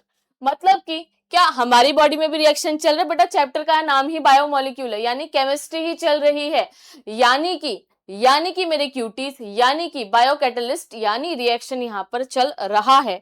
तो biocatalysis, the science and the classification of enzyme. तो याद रखो, एंजाइम आपकी बॉडी में होने वाले रिएक्शंस को फास्ट करते हैं। यहाँ पर ही अमाइलेज एंजाइम हो जाएगा। ठीक है, अमाइलेज एंजाइम है, सलाइवा में एंजाइम है, अमाइलेज है, ठीक है, माल्टेज, बहुत सारे एंजाइम हर जगह हमारी बॉडी में प्रेजेंट है। तो इवन आंसुओं में, इवन खाने, ये माउथ में ही भी एंजाइम है, हम खाने को डाइजेस्ट यहीं से करना चालू कर देते हैं। ओके, अमाइलेज स्टार्च वाला आप एक्सपेरिमेंट भी कॉलेज में करोगे। उसके बाद आपकी बॉडी के अंदर बहुत सारे एंजाइम है, आपकी बॉडी में हर वक्त रिएक्शंस चल रहे हैं, हर वक्त रिएक्शन चल रहे हैं, ये चीज आपको भूलनी नहीं है। तो enzyme drive biochemical reaction at normal body temperature. तो हमारा देखो, अब एंजाइम कैसा स्ट्रक्चर है, टर्शरी स्ट्रक्चर है। तो एंजाइम के अपने नाटकी है कि मैं इतने ही डिग्री पर, इतने ही सेल्सियस पर वर्क करूंगा, नहीं तो आप भाड़ में जाओ। तो 1000 ऑफ केमिकल रिएक्शन अकर हमारी बॉडी में हो रहा है 37 डिग्री में। अगर ये एंजाइम नहीं होता तो क्या होता, आपका खाना अंदर सड़ जाता पर कभी डाइजेस्ट नहीं होता। ठीक है, without enzyme this reaction would either not occur और एक्सट्रीमली स्लो। तो एंजाइम आपकी रिएक्शंस को फास्ट कर देता है। उसके बाद एग्जैक्ट डाटा, रेनिन, जो रेनेट टैबलेट होता है, रेनेट टैबलेट हम for coagulate milk protein, casein contain the enzyme rennin, तो इसके पास होता है। Rennin is obtain directly from the stomach of calf. तो ये भी क्या करता है, कोगुलेट, चीज बनाने में क्या करेगा, हेल्प करेगा। उसके बाद the accidental discovery in yeast. तो सबसे पहला हमें द एटमोलॉजी, इन्होंने ये ब्यूचर करके कोई थे, इन्होंने एन का मतलब इन, जाइम का मतलब ईस्ट में, मीनिंग इन ईस्ट। तो जर्मन एडवर्ड ब्यूचर ने डिस्कवर्ड किया था enzyme accidentally. He demonstrated that fermentation can occur yeast completely without, yeast extract complete without living cell. तूने क्या बोला कि फर्मेंटेशन हो सकता है, तो फर्मेंटेशन का मीनिंग क्या होता है? फर्मेंटेशन का मतलब क्या होता है कि अगर तुम किसी शुगर को एसिड में बदल दो, अल्कोहल में बदल दो, CO2 में अगर ये कन्वर्ट हो जाता है तो ये फर्मेंटेशन होता है। तो उन्होंने बोला अगर हमने क्या किया, डेमोन्स्ट्रेट दैट फर्मेंटेशन, ये जो रिएक्शन है ये अकर होगा इन ईस्ट एक्सट्रैक्ट, ईस्ट को अगर मैंने एक्सट्रैक्ट किया कंप्लीटली उसके अंदर से तो भी हो जाएगा chemical. Today the enzyme is universally use for biological catalyst. तो ईस्ट को अगर मैं निकाल भी लूं तो भी ये रिएक्शन हो जाएगा, ठीक है। Fermentation can occur in yeast, तो ईस्ट में ईस्ट, अब ईस्ट से सब कुछ ब्रेड और वो सब बनता है। एक्सट्रैक्ट करोगे कंप्लीटली विदाउट लिविंग सेल तो भी ये होगा, ठीक है। चलो, the chemical anatomy of an enzyme, enzyme purely protein enzyme होता है, मतलब एंजाइम जनरली पूरी तरीके से प्रोटीन होता है। कभी कभी हमें नॉन प्रोटीन, कुछ कुछ पार्ट में भी हमें जोड़ना पड़ता है, पर जनरली प्योरली प्रोटीन होते हैं, अमाइनो एसिड से बनते हैं, जैसे कि प्रोटीएज एंजाइम। याद रखो एंजाइम के पीछे एक सफिक्स होता है ASE।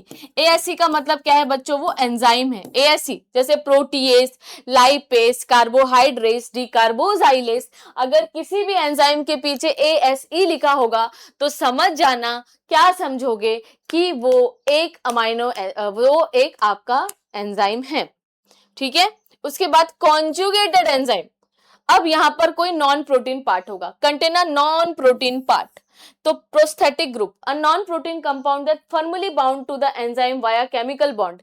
यानी हमारे देखो, जैसे अभी मैंने आपको जस्ट कॉन्जुगेटेड प्रोटीन बताया था, कोई प्रोटीन वाला पार्ट प्लस नॉन प्रोटीन वाला पार्ट हमें यहां पर क्या करना है? जोड़ देना है। तो a non protein component that formally bound to the enzyme via chemical bond से जुड़ा हुआ है। It cannot be remove by hydrolysis, तुम इसको तोड़ नहीं सकते हाइड्रोलिसिस किए बिना। If the prosthetic group is removed, अगर आपने वो जो ग्रुप है वो हटा दिया तो the enzyme become completely inactive. तो आपको क्या करना है? जो भी प्रोस्थेटिक ग्रुप है उसको लगाए रखना है, ओके। तो the some enzyme strictly require organic compound, और किसी को इनऑर्गेनिक चाहिए होता है। तो जो अभी हमने पढ़ा कि जो कॉन्जुगेटेड प्रोटीन होते हैं द हेल्पर्स, तो कोएंजाइम और कोफैक्टर होते हैं। तो यहाँ पर प्रोटीन प्लस नॉन प्रोटीन, तो अगर प्रोटीन के साथ मैंने क्या जोड़ा? मैंने प्रोटीन के साथ ऑर्गेनिक को जोड़ दिया तो वो क्या बन जाएगा? कोएंजाइम। और अगर मैंने प्रोटीन के साथ इनऑर्गेनिक को जोड़ दिया तो वो क्या बन जाता है? कोफैक्टर, ठीक है। तो organic molecule tightly attach to the protein part, अगर मेरे एंजाइम के साथ ऑर्गेनिक ग्रुप जुड़ेगा तो वो कोएंजाइम होगा, जैसे कि नाड और FMN। ये हम कब पढ़ेंगे? फोटोसिंथेसिस और रेस्पिरेशन वाले चैप्टर में। Nicotinamide, adenine dinucleotide, flavin mononucleotide. तो ये बहुत इंपॉर्टेंट है, ये एंजाइम्स कोएंजाइम्स बहुत हेल्प करते हैं, ऑर्गेनिक होते हैं। इनऑर्गेनिक में क्या होगा? मैग्नीशियम, कॉपर, जिंक, उसके बाद आयरन, कोफैक्टर ऑफ कैटालिस, ठीक है। कैटालिस एंजाइम भी हम 12th में पढ़ेंगे। मैग्नीशियम तो भैया, मैग्नीशियम तो क्लोरोफिल के एकदम बीचों बीच होता है, एकदम इंपॉर्टेंट है magnesium. Manganese cofactor of peptidase enzyme, ये कैटालिस एंजाइम, ठीक है। और बहुत सारे, ये सारे कैसे हैं? इनऑर्गेनिक है, मतलब ये नहीं होंगे तो रिएक्शन नहीं होगा। ये ऑर्गेनिक है और ये इनऑर्गेनिक है, ज्यादा कुछ फर्क नहीं है, ठीक है। उसके बाद 3 डायमेंशनल स्ट्रक्चर, तो ध्यान दो, जो आपका एंजाइम होता है वो कुछ इस तरीके से दिखाई देता है। तो ये क्या है बेटा आपका? ये आपका एंजाइम है। क्या है? एंजाइम। और ये क्या है? आपकी एक्टिव साइट है। क्या है? एक्टिव साइट, बस इतना याद रखो। और जो बचा हुआ है वो क्या है? आपका कैटालिटिक साइट। यहां पर रिएक्शन होता है, यहां पर क्या होगा? यहां पर रिएक्शन होगा कैटालिटिक साइट पर, ठीक है। एक्टिव साइट पर कौन बाइंड करता है? बाइंड करेगा सबस्ट्रेट। अब आप बोलोगे मैम ये सबस्ट्रेट क्या होता है? ठीक है, तो बेटा सबस्ट्रेट क्या होता है? ध्यान से देखो, हम सबस्ट्रेट लेते हैं, ठीक है। हमने क्या लिया? सबस्ट्रेट। फिर हम लेते हैं एंजाइम। क्यों? क्योंकि हमें चाहिए अपनी कंपनी का प्रोडक्ट।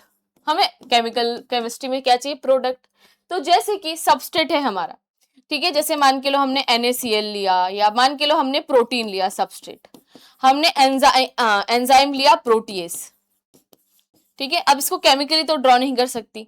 अब प्रोटीएज क्या है, एंजाइम इसको तोड़ने वाला है, तो जैसे प्रोटीएज होगा तो इसको ये तोड़ देगा दो हिस्सों में और कन्वर्ट हो जाएगा अमाइनो एसिड में। समझ में, तो मेरे को प्रोडक्ट मेरा मिल गया।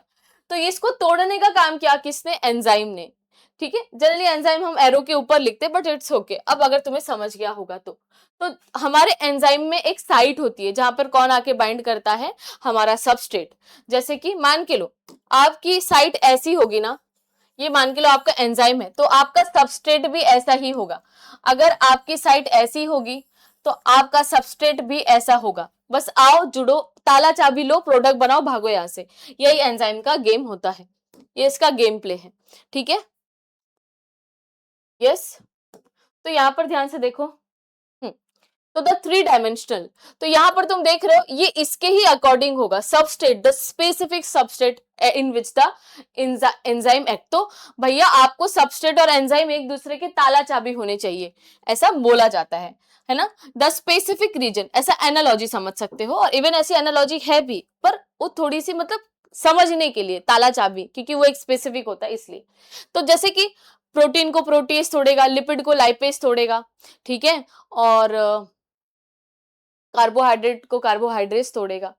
उसके बाद तो the specific region where the substrate binds, substrate binding site, तो यहाँ पे सबस्ट्रेट बाइंडिंग साइट होती है जहां पर आपका सबस्ट्रेट आके जुड़ेगा। और ये all enzyme are protein, they possess the specific highly folded three dimensional structure, tertiary structure है, प्रोटीन है, इसका पर्टिकुलर सबस्ट्रेट जब बाइंड होगा आके तभी जाके आगे की चीजें होंगी। तो कैटालिटिक इफिशिएंसी क्या होती है, enzyme act like a inorganic catalyst, ठीक है, क्या आ गया है,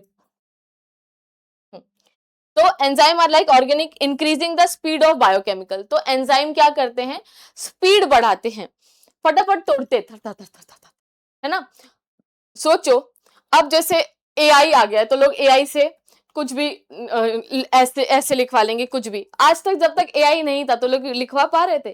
तो ये क्या कर रहा है, ये ऐसे करके, मतलब ये आपके हर चीज को फास्ट करके दे रहा है एआई। एंजाइम का भी वही काम है, ठीक है, स्पीड करेगा। They remain entirely unchanged after the reaction, after product release they immediately catalyse the reaction again. तो जैसे मान के लो हमें कॉलेज जाना है, तो हम कॉलेज अपनी स्कूटी से जा सकते हैं, हम कॉलेज अपनी किसी भी चीज से जा सकते हैं ना, ट्रेन से जा सकते हैं। तो ये जो साइकिल है, ट्रेन है, स्कूटी है, कार है, ये आपके रिएक्शंस को फास्ट कर रही है। पर क्या आप वो ट्रेन या स्कूटी या साइकिल अपने क्लास में लेके बैठोगे या घर पे अपने बेड पे ले आओगे, नहीं। वैसे ही एंजाइम रिएक्शन फास्ट करेगा, बाय बाय करेगा, दूसरे को फिर फास्ट करवाएगा, है ना। जैसे रैपिडो ऑटो, अपने को पहुंचाया, फिर उसकी बुकिंग आई, फिर दूसरे को, फिर तीसरे को, चलता रहता है।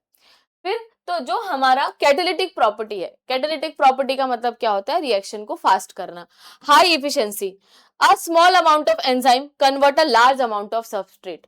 तो एंजाइम जो होता है वो लार्ज अमाउंट ऑफ सबस्ट्रेट को क्या करता है, ब्रेक करता है। जैसे सुक्रेज हाइड्रोलाइज, ठीक है, मतलब सुक्रेज ना अपने लाख गुना बड़े वेट को सुक्रोज को तोड़ देता है। सुक्रोज हाई एफिशिएंसी है, मतलब अपने से लाख गुना बड़े, सुक्रेज छोटा है, उससे लाख गुना बड़ा सुक्रोज का मॉलिक्यूल है, वो उसको भी तोड़ देता है। तेरी तो ऐसे झापड़ मारेगा जैसे एक छोटा बच्चा ऐसा कूद के बड़े बच्चे को मारता है ना, वैसे।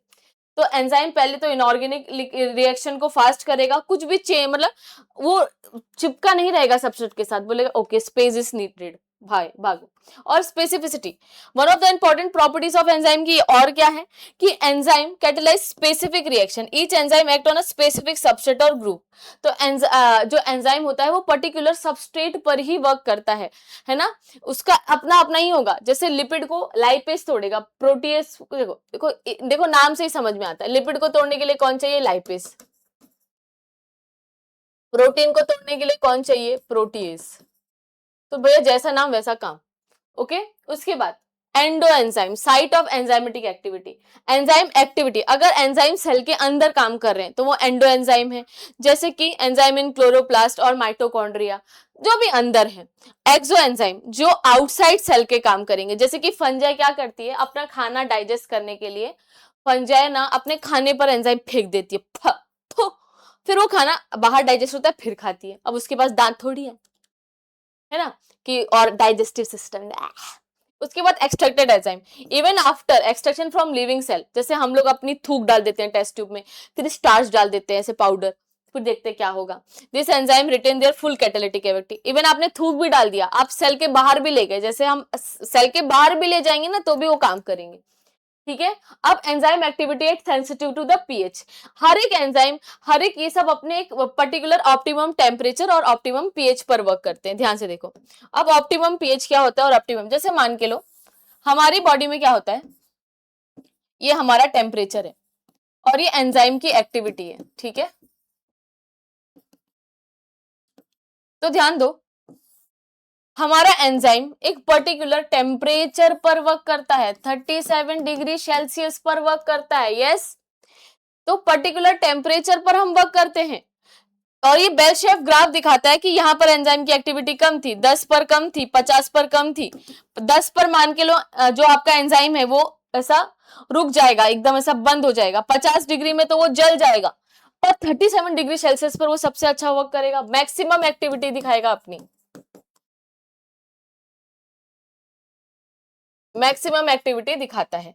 तो उसी को हम क्या कहते हैं, ऑप्टिमम टेम्परेचर, ऑप्टिमम, जहां पर सबसे मैक्सिमम काम हो रहा है, ऑप्टिमम टेम्परेचर। सेम ऐसा इसके लिए भी होता है, जैसे कोई पर्टिकुलर जो एंजाइम है, एंजाइम पर्टिकुलर पीएच, इस मान के लो 2 पीएच पर ही उसकी एक्टिविटी सबसे ज्यादा है। तो यहाँ पर हम देखते हैं सेम यही हो रहा है। तो देखो, each enzyme has optimum pH, जहां पर उनकी एक्टिविटी हाईएस्ट होती है, ठीक है, उससे ज्यादा हो ही नहीं सकती। जैसे पेप्सिन 2 पर सबसे अच्छा वर्क कर रहा है और हमारा ट्रिप्सिन 9 पर सबसे अच्छा वर्क कर रहा है। तो अब ये पीएच ये प्रॉपर कहाँ पे होगा, स्टमक में होगा, तभी इतना एसिडिक है। तो प्रोटीन डाइजेशन में हेल्प करता है, ये भी प्रोटीन डाइजेशन में करता है, पर डिओडेनम वहां पर इतना एसिडिक पीएच नहीं होता। तो अगर आप सोचोगे कि ट्रिप्सिन को मैं पेप्सिन पर और पेप्सिन को ट्रिप्सिन पर वर्क कराऊं, तो एंजाइम ऐसे बिहेव नहीं करते, दे हैव नाटक, दे हैव नाटकी, I don't work at particular this kind of that, है ना, इस पीएच पे नहीं कहूंगा, हट। उसके बाद टेम्परेचर डिक्टेटेड एंजाइम एक्टिविटी, तो लो एंजाइम, एंजाइम इनएक्टिव हो जाएगा, ठीक है, बट नॉट डिस्ट्रॉयड, दिस ये टेम्परेरी होगा, फ्रीज हो जाएगा, है ना, सुटेबल टेम्परेचर होने पर एक्टिव हो जाएगा। हाई टेम्परेचर पर तो परमानेंटली डिस्ट्रॉय हो जाएगा, पर एक पर्टिकुलर पीएच पर बहुत अच्छा वर्क करेगा, वही ऑप्टिमम पीएच होता है।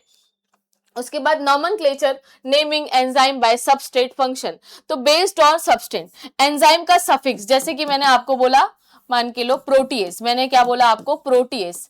तो ये जो एज है, ये जो एज है, ये क्या बता रहा है कि एज मतलब क्या होता है, आपका एंजाइम होता है। जैसे प्रोटीएस प्रोटीन ब्रेक करेगा, सुक्रेस सुक्रोज ब्रेक करेगा, न्यूक्लिक एसिड को ब्रेक करेगा। Ase added directly to the substrate name. तो नेम कैसे रखे जाते हैं, जैसे जिसको वो तोड़े वो नाम रख दो। फिर बेस्ड ऑन फंक्शन नेम, और ये बहुत जरूरी है बेटा, आगे वाले चैप्टर्स में ये बेसिक बहुत काम आने वाले, इसीलिए मैं इसको बायोलॉजी का दादा कहती हूँ। अब तुम समझ रहे होगे मैं इसको क्यों कहती हूँ, समझ रहे हो ना। तो ध्यान दो, जैसे कि डिहाइड्रोजिनेज होता है, डिहाइड्रोजिनोस, डी का मतलब रिमूवल और हाइड्रोजन मतलब हाइड्रोजन का रिमूवल, डी कार्बोजाइलेज, सॉरी कार्बोजाइलेज। अब सिर्फ कार्बोजाइलेज है तो क्या होगा, add CO2, डीकार्बोजाइलेट remove CO2, oxidase मतलब जो ऑक्सीडेशन करवाएगा, तो उस बेस पर भी आप क्या रख सकते हो, नाम रख सकते हो। Based on source, name for where they are found, जैसे पेपेन, पेपेन वहां मिलता है पपैया में, आपका ब्रोमेलिन ऑब्टेन फ्रॉम पाइनएप्पल, ठीक है, क्योंकि ये फैमिली ब्रोमिलिएसी का है, तो इसका नाम फूल फ्रूट के बेस पर रख दिया है। यस, तो द 2 पार्ट इंटरनेशनल नोमेनक्लेचर। अब हजारों एंजाइम है, कैसे नाम दोगे, बता दो कैसे नाम दोगे। तो इंटरनेशनल एंजाइम याद रखो, हमेशा एस से एंजाइम खत्म होगा, एग्जैक्टली उसके 2 पार्ट होते हैं, जैसे पायरुविक डिहाइड्रोजिनेस।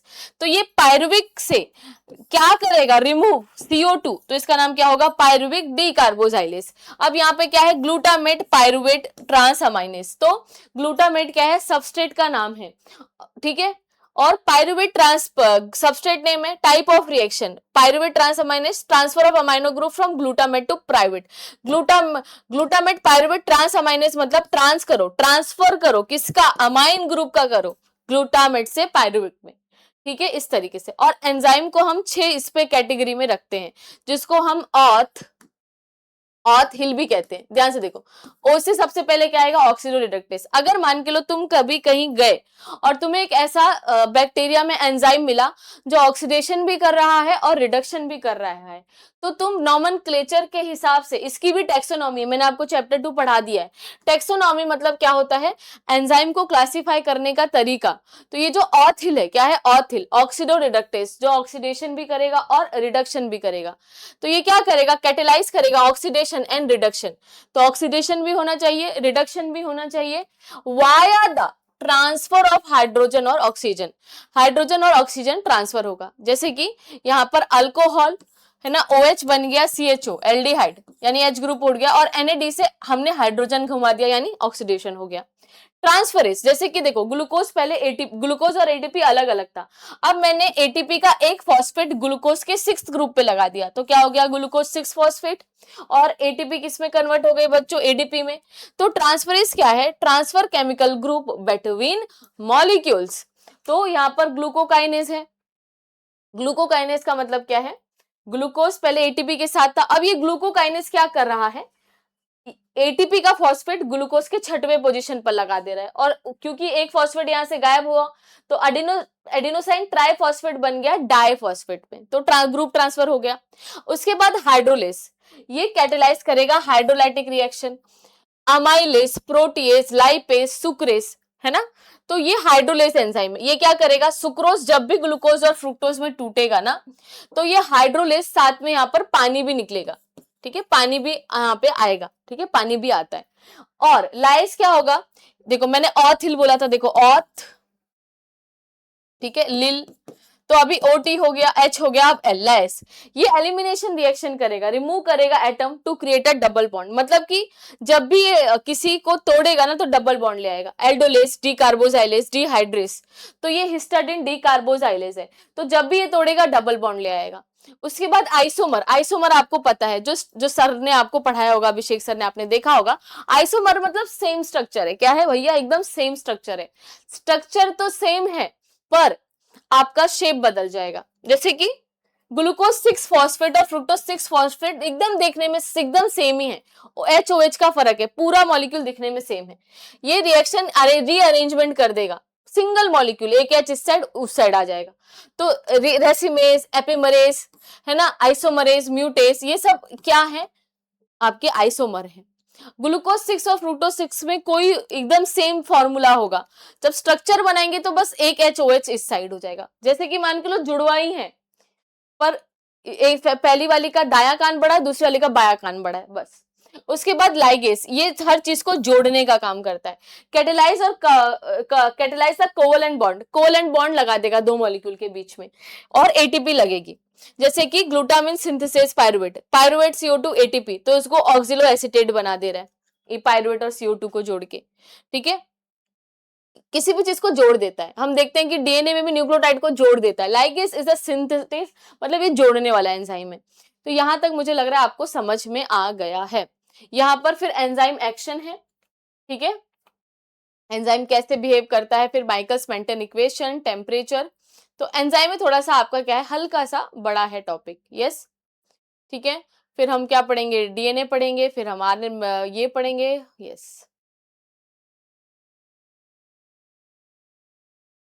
ठीक है, सारी चीजें अभी अपने को पढ़नी है। थोड़ा सा मैं पानी पी के आती हूँ बस।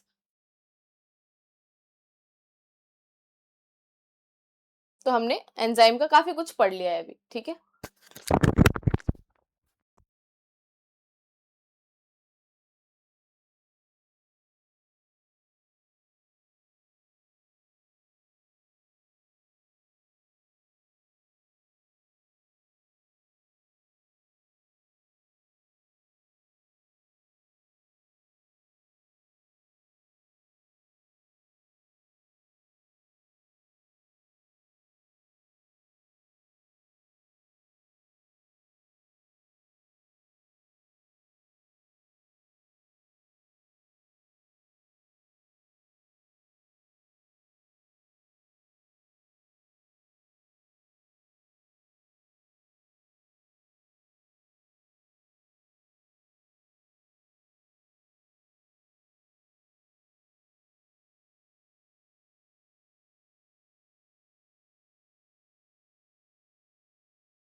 हेलो, चलो चलो, एंजाइम रिएक्शन क्या होता है ध्यान से देखो। तो सबसे पहले क्या होता है, enzyme reaction begins when substance bind to active site. तो यहाँ पर तुम देख रहे हो कि एंजाइम एक्टिव साइट पे बंधेगा, उसके बाद क्या होगा, ईएस कॉम्प्लेक्स बनेगा, एंजाइम सबस्ट्रेट कॉम्प्लेक्स बनेगा। तो ड्यूरिंग रिएक्शन एंजाइम जुड़ जाएगा। उसके बाद इलेक्ट्रिक चार्जेस होते हैं। देखो जैसे ताला और चाबी लगता है तो तुरंत ऐसा नहीं होता कि ताला ऐसा चाबी में डाला और खुल गया। ताला चाबी डालने के बाद सबस्ट्रेट बाइंडिंग में वहां पे कुछ तो इलेक्ट्रॉन का डिस्ट्रीब्यूशन चेंज होगा। उसके बाद रिएक्शन इनिशिएट होगी, है ना, द चेंजेस होगा, केमिकल रिएक्शन, आपका सबस्ट्रेट धीरे धीरे प्रोडक्ट बनेगा और प्रोडक्ट फॉर्मेशन होगा, reaction lead to formation of product बनेगा और फिर प्रोडक्ट बन गया, एंजाइम भाग गया, हो जाएगा काम। उसके बाद तो यहां पर हमें इसी तरीके से लॉक एंड की मॉडल दिया हुआ है। तो दो मॉडल दिए गए हैं इस चीज को समझाने के लिए, यस, इस चीज को समझाने के लिए कि कि जो आपका प्रॉपर जो एंजाइम है उसकी एक्टिव साइट, मैंने आपको बताया था एंजाइम की एक्टिव साइट, और ये ताला चाबी जैसे बिहेव करेंगे। एनालॉजी, लॉक एंजाइम की सबस्ट्रेट, तो हर एक एंजाइम का अपना सबस्ट्रेट है या अपना सबस्ट्रेट का अपना enzyme. Only correct substrate fit active site, की होल ऑफ लॉक सबस्ट्रेट की, correct substrate bind the perfectly reaction occur. तो जो करेक्ट होगा वही बाइंड होगा, कोई भी बाइंड नहीं हो सकता। ये हाई स्पेसिफिसिटी ऑफ एंजाइम को शो करता है। फिर दूसरा induce feed model flexible model है, ये कॉसलैंड ने 1959 में ढूंढा था। तो यहां पर substrate approach causes conformational change in enzyme. तो सबस्ट्रेट जब पहुंचेगा इसके साथ तो कन्फर्मेशनल चेंज होंगे, active site reshape to fit substrate. तो सबस्ट्रेट जब भी बाइंड करेगा तो थोड़े बहुत चेंजेस होंगे, जैसे मान के लो ये एंजाइम है, ये सबस्ट्रेट है, तो थोड़े चेंजेस होंगे। Structure is flexible, active site continuously reshape until substrate bind completely. और तब तक ये एंजाइम फ्लेक्सिबल होता है और ये तब तक होगा जब तक प्रॉपर बाइंड ना हो जाए। Final shape of enzyme determined after substrate binding, final enzyme का शेप बनेगा एंड देन आपका प्रोडक्ट बन जाएगा, और ये मोर एक्सेप्टेड है इस वाली थियरी से। ठीक है, दोनों काइंड ऑफ चीजें वही हैं, थियरी है। उसके बाद माइकल्स मेंटन इक्वेशन पढ़ेंगे, इसको मैं आपको फटाफट समझाती हूँ। ठीक है, ध्यान से देखो।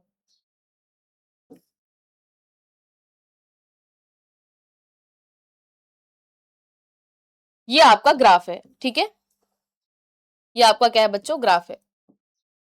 अब इस ग्राफ में ध्यान से समझना, यहां पर ध्यान से देखो, इधर आपकी कॉन्सेंट्रेशन होती है, क्या होती है हमेशा याद रखना, इधर आपकी कॉन्सेंट्रेशन होती है, इधर आपकी एंजाइम एक्टिविटी होती है। क्या होती है बच्चों, एंजाइम एक्टिविटी होती है।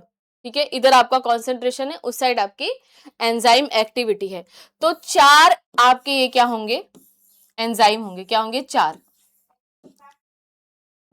चार आपके एंजाइम है। क्या है बच्चों, चार ही आपके एंजाइम है। ठीक है, ये जो चार एंजाइम है, ये चार जो एंजाइम है, इमेजिन करो हमें इस पर ये ग्राफ बनाना है, और ये जो ग्राफ है ये कहां पर काम आता है, ये माइकल्स मेंटन वाला ग्राफ, ये लैब में काम आएगा। मान के लो ये टेस्ट ट्यूब है, तो मुझे जानना है कि ये एंजाइम कितना अच्छा है। मुझे दो एंजाइम चाहिए, एक ऐसा एंजाइम चाहिए जो दूध से दही बना दे, दो एंजाइम है, दूध से दही बना दे, एक खाली 2 मिनट में बना के दे रहा है और एक 10 मिनट में बना के दे रहा है। और आपको पता है कि दूध से जब दही बनती है तो जो एंजाइम होता है लैक्टोबैसिलस, उसके बॉडी में कोई तो ऐसा एंजाइम होगा जो ये करके दे रहा है। तो हमें कैसा एंजाइम पसंद आएगा, जो 2 मिनट में बना के दे दे। ठीक है, तो मान के लो 4 एंजाइम है, तो अगर 4 एंजाइम है तो मैं क्या करूंगी, अब कॉन्सेंट्रेशन मतलब सबस्ट्रेट की कॉन्सेंट्रेशन की यहाँ पर बात हो रही है। तो मैंने पहला सबस्ट्रेट डाला, अब 4 एंजाइम है, जैसे 4 सीट है तो 4 ही जगह होगी, यहाँ पे वेलोसिटी आएगा। ठीक है, ओके, तो एक बढ़ गया तो ये ग्राफ थोड़ा आगे बढ़ेगा।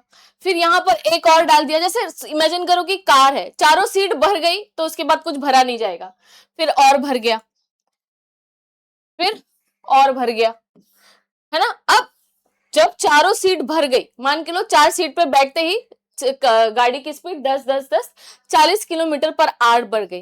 अब यहाँ की बात कुछ भी कर लो, कितने भी सबस्ट्रेट यहाँ पर हो दूध के, वो ये एंजाइम उनको दही नहीं बना के देगा, बोलेगा मैं क्यों दूं, जब एंजाइम है ही नहीं, कोई गाड़ी छोड़ने वाली है ही नहीं, कुछ है ही नहीं, तो कुछ होगा ही नहीं। तो ग्राफ ऐसा बन जाएगा। पर क्या होता है ना, ये सब चीजें कहां पर हो रही हैं, एंजाइम ये सब लैब में हो रही हैं, टेस्ट ट्यूब में हो रही हैं, टेस्ट ट्यूब में हो रही हैं। तो हमें एक प्रॉपर रीडिंग नहीं मिलती, प्रॉपर रीडिंग नहीं मिलती। तो प्रॉपर रीडिंग नहीं मिलने की वजह से हमें क्या करना पड़ता है, ग्राफ तो बना लिया, अब हम थोड़ा सा और सबस्ट्रेट डालेंगे कि अब बढ़ेगा, अब बढ़ेगा। तो ना ऐसे बहुत आगे पीछे लाइंस बनती हैं, है ना। हमें यहाँ पे एक ही लाइन दिख रही है, पर यहाँ पे बहुत सारी पतली पतली लाइन होगी, तो हमें समझ में नहीं आएगा कि 1 पर है कि 2 पर है कि 3 पर है कि 4 पर है कि 5 पर है। ठीक है, यहाँ पर भी 1 2 3 4 5, तो हमें प्रॉपर मिलता नहीं है एक रीडिंग। तो हम क्या करेंगे बच्चों, हम क्या करेंगे, जैसे मान के लो यहाँ पर 4 पर मुझे आसपास कुछ दिख रहा है, तो जैसे मान के लो 2 बच्चे हैं, अब एक बच्चा 10 किलोमीटर भी अच्छा भाग लेता है, तो मैंने रेस की पापा 10 बच्चों की, तो वो एक बच्चा जो 10 किलोमीटर में फर्स्ट आ रहा था, तो वो 5 किलोमीटर में भी फर्स्ट ही आएगा। तो मैं देखूंगी कि 4 का बदले यहाँ पे आप 2 ले लो, 4 के बदले यहाँ पर आप क्या ले लो, 2 ले लो, 4 के बदले क्या ले लोगे, 2 ले लोगे। क्यों, जब वो 4 पर अच्छा भाग सकता है, इसको मैं वी मैक्स बोलती हूँ, जहां पर एंजाइम की वेलोसिटी मैक्सिमम है। क्या है, एंजाइम की वेलोसिटी क्या है, मैक्सिमम है। तो मैं हाफ ले लूंगी, क्योंकि हाफ भी चलेगा ना, तो इसको मैं क्या बोलूंगी बेटा, half V max, half V max.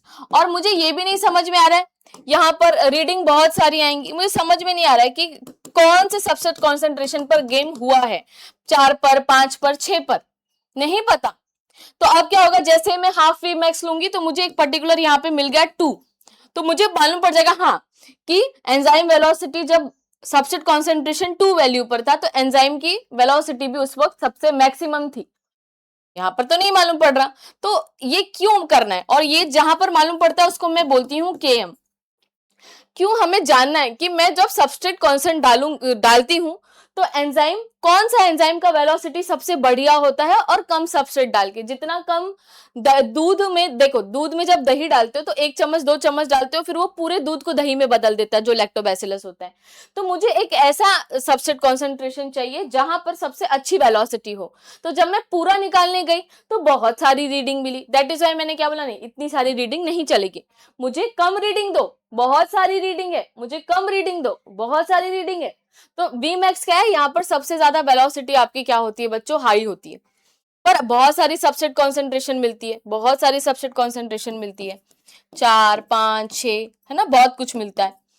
तो मुझे क्या करना है, मैं आधा ले लूंगी, और आधे में जहां पर केएम आएगा, इसका मतलब इतना सबस्ट्रेट डालूंगी तो इतनी एंजाइम वेलोसिटी मिल जाएगी, इतना अच्छा ये एंजाइम है। तो जितना आपका केएम अच्छा होगा, यानी कि लो होगा, मतलब कम ही सबस्ट्रेट डालूं, एंजाइम डालूं और काम बन जाए, वही सबसे बेस्ट होगा। तो यही बेटा आपका माइकल्स मेंटन इक्वेशन है। तो low KM value, enzyme substrate affinity अच्छी है, हाई केएम वैल्यू तो अच्छी बात नहीं है। KM represent strength of enzyme substrate affinity, ये केएम क्या बता रहा है कि एंजाइम से इसका कितना अच्छा रिश्ता है। तो हमने क्या किया भैया, पहले 4 एंजाइम लिए, 4 सबस्ट्रेट डाले, तो हम यहाँ पर मैंने आपको प्लॉट करके भी दिखाया था, यहाँ पर मुझे मालूम पड़ा कि 4 के बाद तो कुछ हो नहीं रहा है, पर यहाँ पे ऊपर नीचे लाइंस मिलती है, रिएक्शन ऊपर नीचे होता है, और टेस्ट ट्यूब में समझता नहीं है, तो जस्ट उसके लिए मैंने हाफ ले लिया और केएम। तो जितना केएम और हाफ ये बनेगा ना, वैल्यू उतनी अच्छी होगी, जितना आपका केएम वैल्यू वीक, एंजाइम उतना, जितना केएम वैल्यू कम, एंजाइम उतना अच्छा, जितना ज्यादा कम। तो KM represent strength of enzyme substrate affinity, KM substrate concentration है required to produce half of V max, yes ये मैंने आपको बता दिया।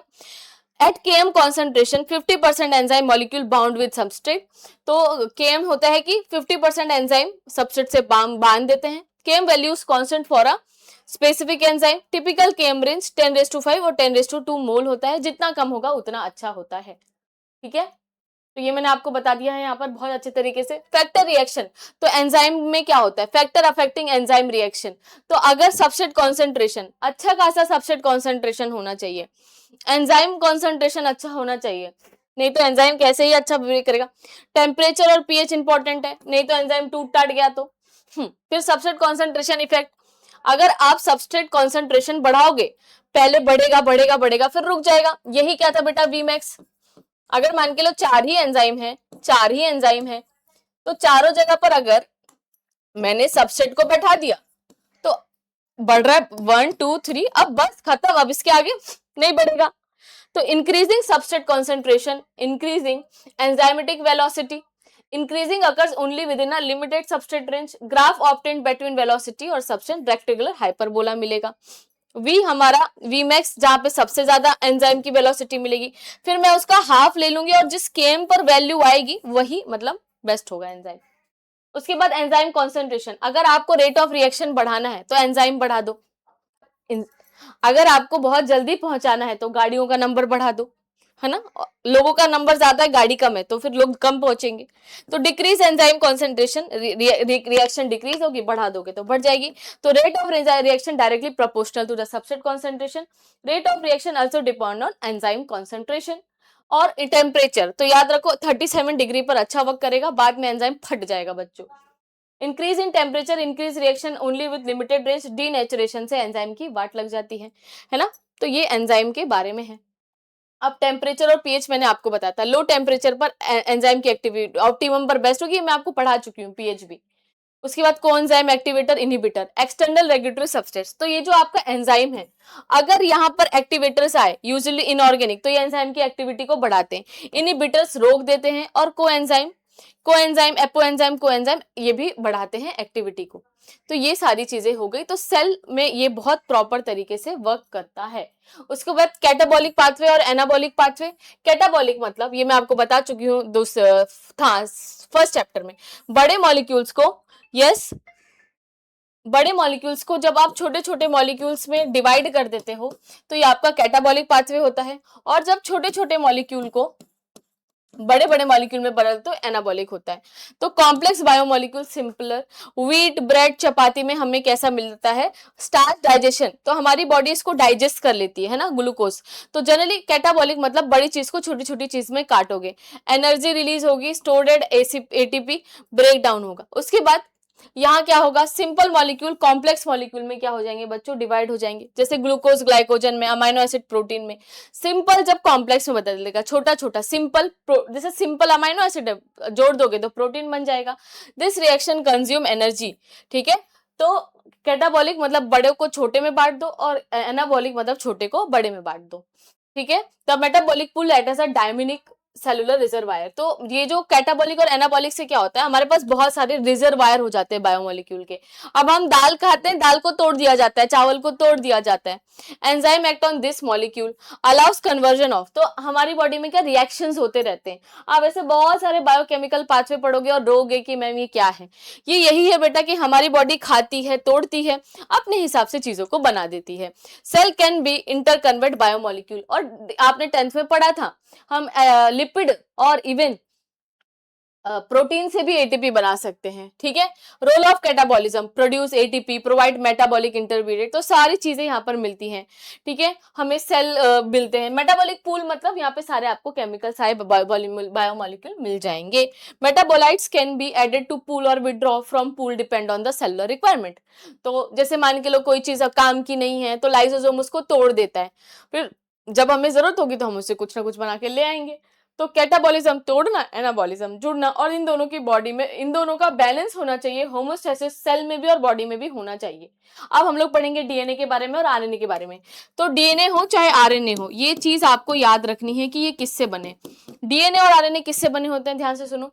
Sugar plus phosphate plus sugar plus phosphate plus nitrogen base, ये आपको याद रखना है। नाइट्रोजन बेस 4 टाइप के होते हैं, ए, टी, जी और सी, और अगर आरएनए होगा तो ए, यू और जी और सी होता है। ये आपको याद रखना है। डीएनए किससे बना है, शुगर फॉस्फेट और शुगर फॉस्फेट और नाइट्रोजन बेस से बना है। तो फ्रेडरिक मिशर ने इसको सबसे पहली बार पस सेल में देखा था, वो हॉस्पिटल में काम करते थे। फ्लूजन ने उन्हें शो दैट क्रोमोसोम के अंदर डीएनए, मतलब डीएनए को बांधोगे तो क्रोमोसोम बन जाएगा। और विल्किंस ने प्यूरिन एंड पायरिमिडिन बेसिस को अरेंज किया था, बताया था कि उनके बीच का डिस्टेंस 3.4 एंगस्ट्रॉम होता है, regularly along DNA at distance of 3.4 angstrom. और वेटसन एंड क्रिक ने डीएनए का डबल हेलिक्स मॉडल दिया था। They did not perform experiment, वो हमारी रोजालिंडा और हमारे विल्किंस ने किया था। एक्सपेरिमेंट पर ये खाली दे गए स्ट्रक्चर और बोले हम तो बहुत महान हैं, है ना। They analyze experiment data from Rosalind Franklin and Maurice Wilkins. गंदी बात, छी। अब जो स्केल न्यूक्लिक एसिड किससे बना है बेटा, फॉस्फेट ग्रुप, जो कि डीएनए को नेगेटिव चार्ज देता है। फॉस्फोरिक एसिड H3PO4 माइनस है ना, तो नेगेटिव चार्ज देता है। उसके बाद शुगर, ये पेंटोज शुगर है, 1 2 3 4 5 शुगर है, 1 2 3 4 5 कार्बन शुगर है, पेंटोज शुगर है। डीएनए में डीऑक्सीराइबो है, डीएनए में डीऑक्सीराइबो हो, आरएनए में है राइबोस। डीएनए में है डीऑक्सीराइबोस, आरएनए में है राइबोस। और यहाँ पे nitrogen base, organic nitrogen containing ring compound. तो नाइट्रोजन बेस क्या होता है बेटा, रिंग कंपाउंड होते हैं एटीजीसी करके। इनमें याद रखो प्यूरिन, मेरे एजी बहुत प्योर है तो याद रखने का एजी, एजी मतलब एडेनिन और गुआनिन प्योर है, और पैरामिडिन बहुत बड़ा नाम है, कट करना पड़ेगा। तो साइटोसिन, यूरासिल, थायमिन, ये क्या होते हैं बच्चों आपके पायरामिडिन होते हैं। यस, क्या होते हैं, पायरामिडिन होते हैं। उसके बाद द न्यूक्लियोसाइड, शुगर और नाइट्रोजन बेस साथ में जुड़ के क्या बनाते हैं, न्यूक्लियोसाइड। क्या बनाते हैं बच्चों, न्यूक्लियोसाइड। और न्यूक्लियोसाइड के साथ फॉस्फेट जोड़ दोगे तो टाइड बन जाएगा। तो जब शुगर और पहले दोस्त रहते हैं तो ये न्यूक्लियोसाइड होते हैं, तीसरा दोस्त फॉस्फेट हो जाता है तो टाइड हो जाते हैं। ठीक है, the type of nucleoside in DNA ATGC, और यहाँ पर इस पे ये आ जाएगा। ठीक है, उसके बाद याद रखो जो हमारा डीएनए होता है, जो हमारा डीएनए होता है, तो देखोगे तुम ये इसकी शुगर है, और ये पहला, दूसरा, तीसरा, चौथा और ये पांचवें ग्रुप पर फॉस्फेट जुड़ा है, इसके बाद कुछ नहीं जुड़ा है। तो डीएनए की पोलैरिटी क्या हो जाती है, C5 carbon of sugar are not attached to any phosphate, है ना। उसके बाद मतलब उसके बाद कुछ नहीं है। ठीक है, जब फॉस्फेट के बाद कुछ नहीं है तो 5' एंड हो जाता है।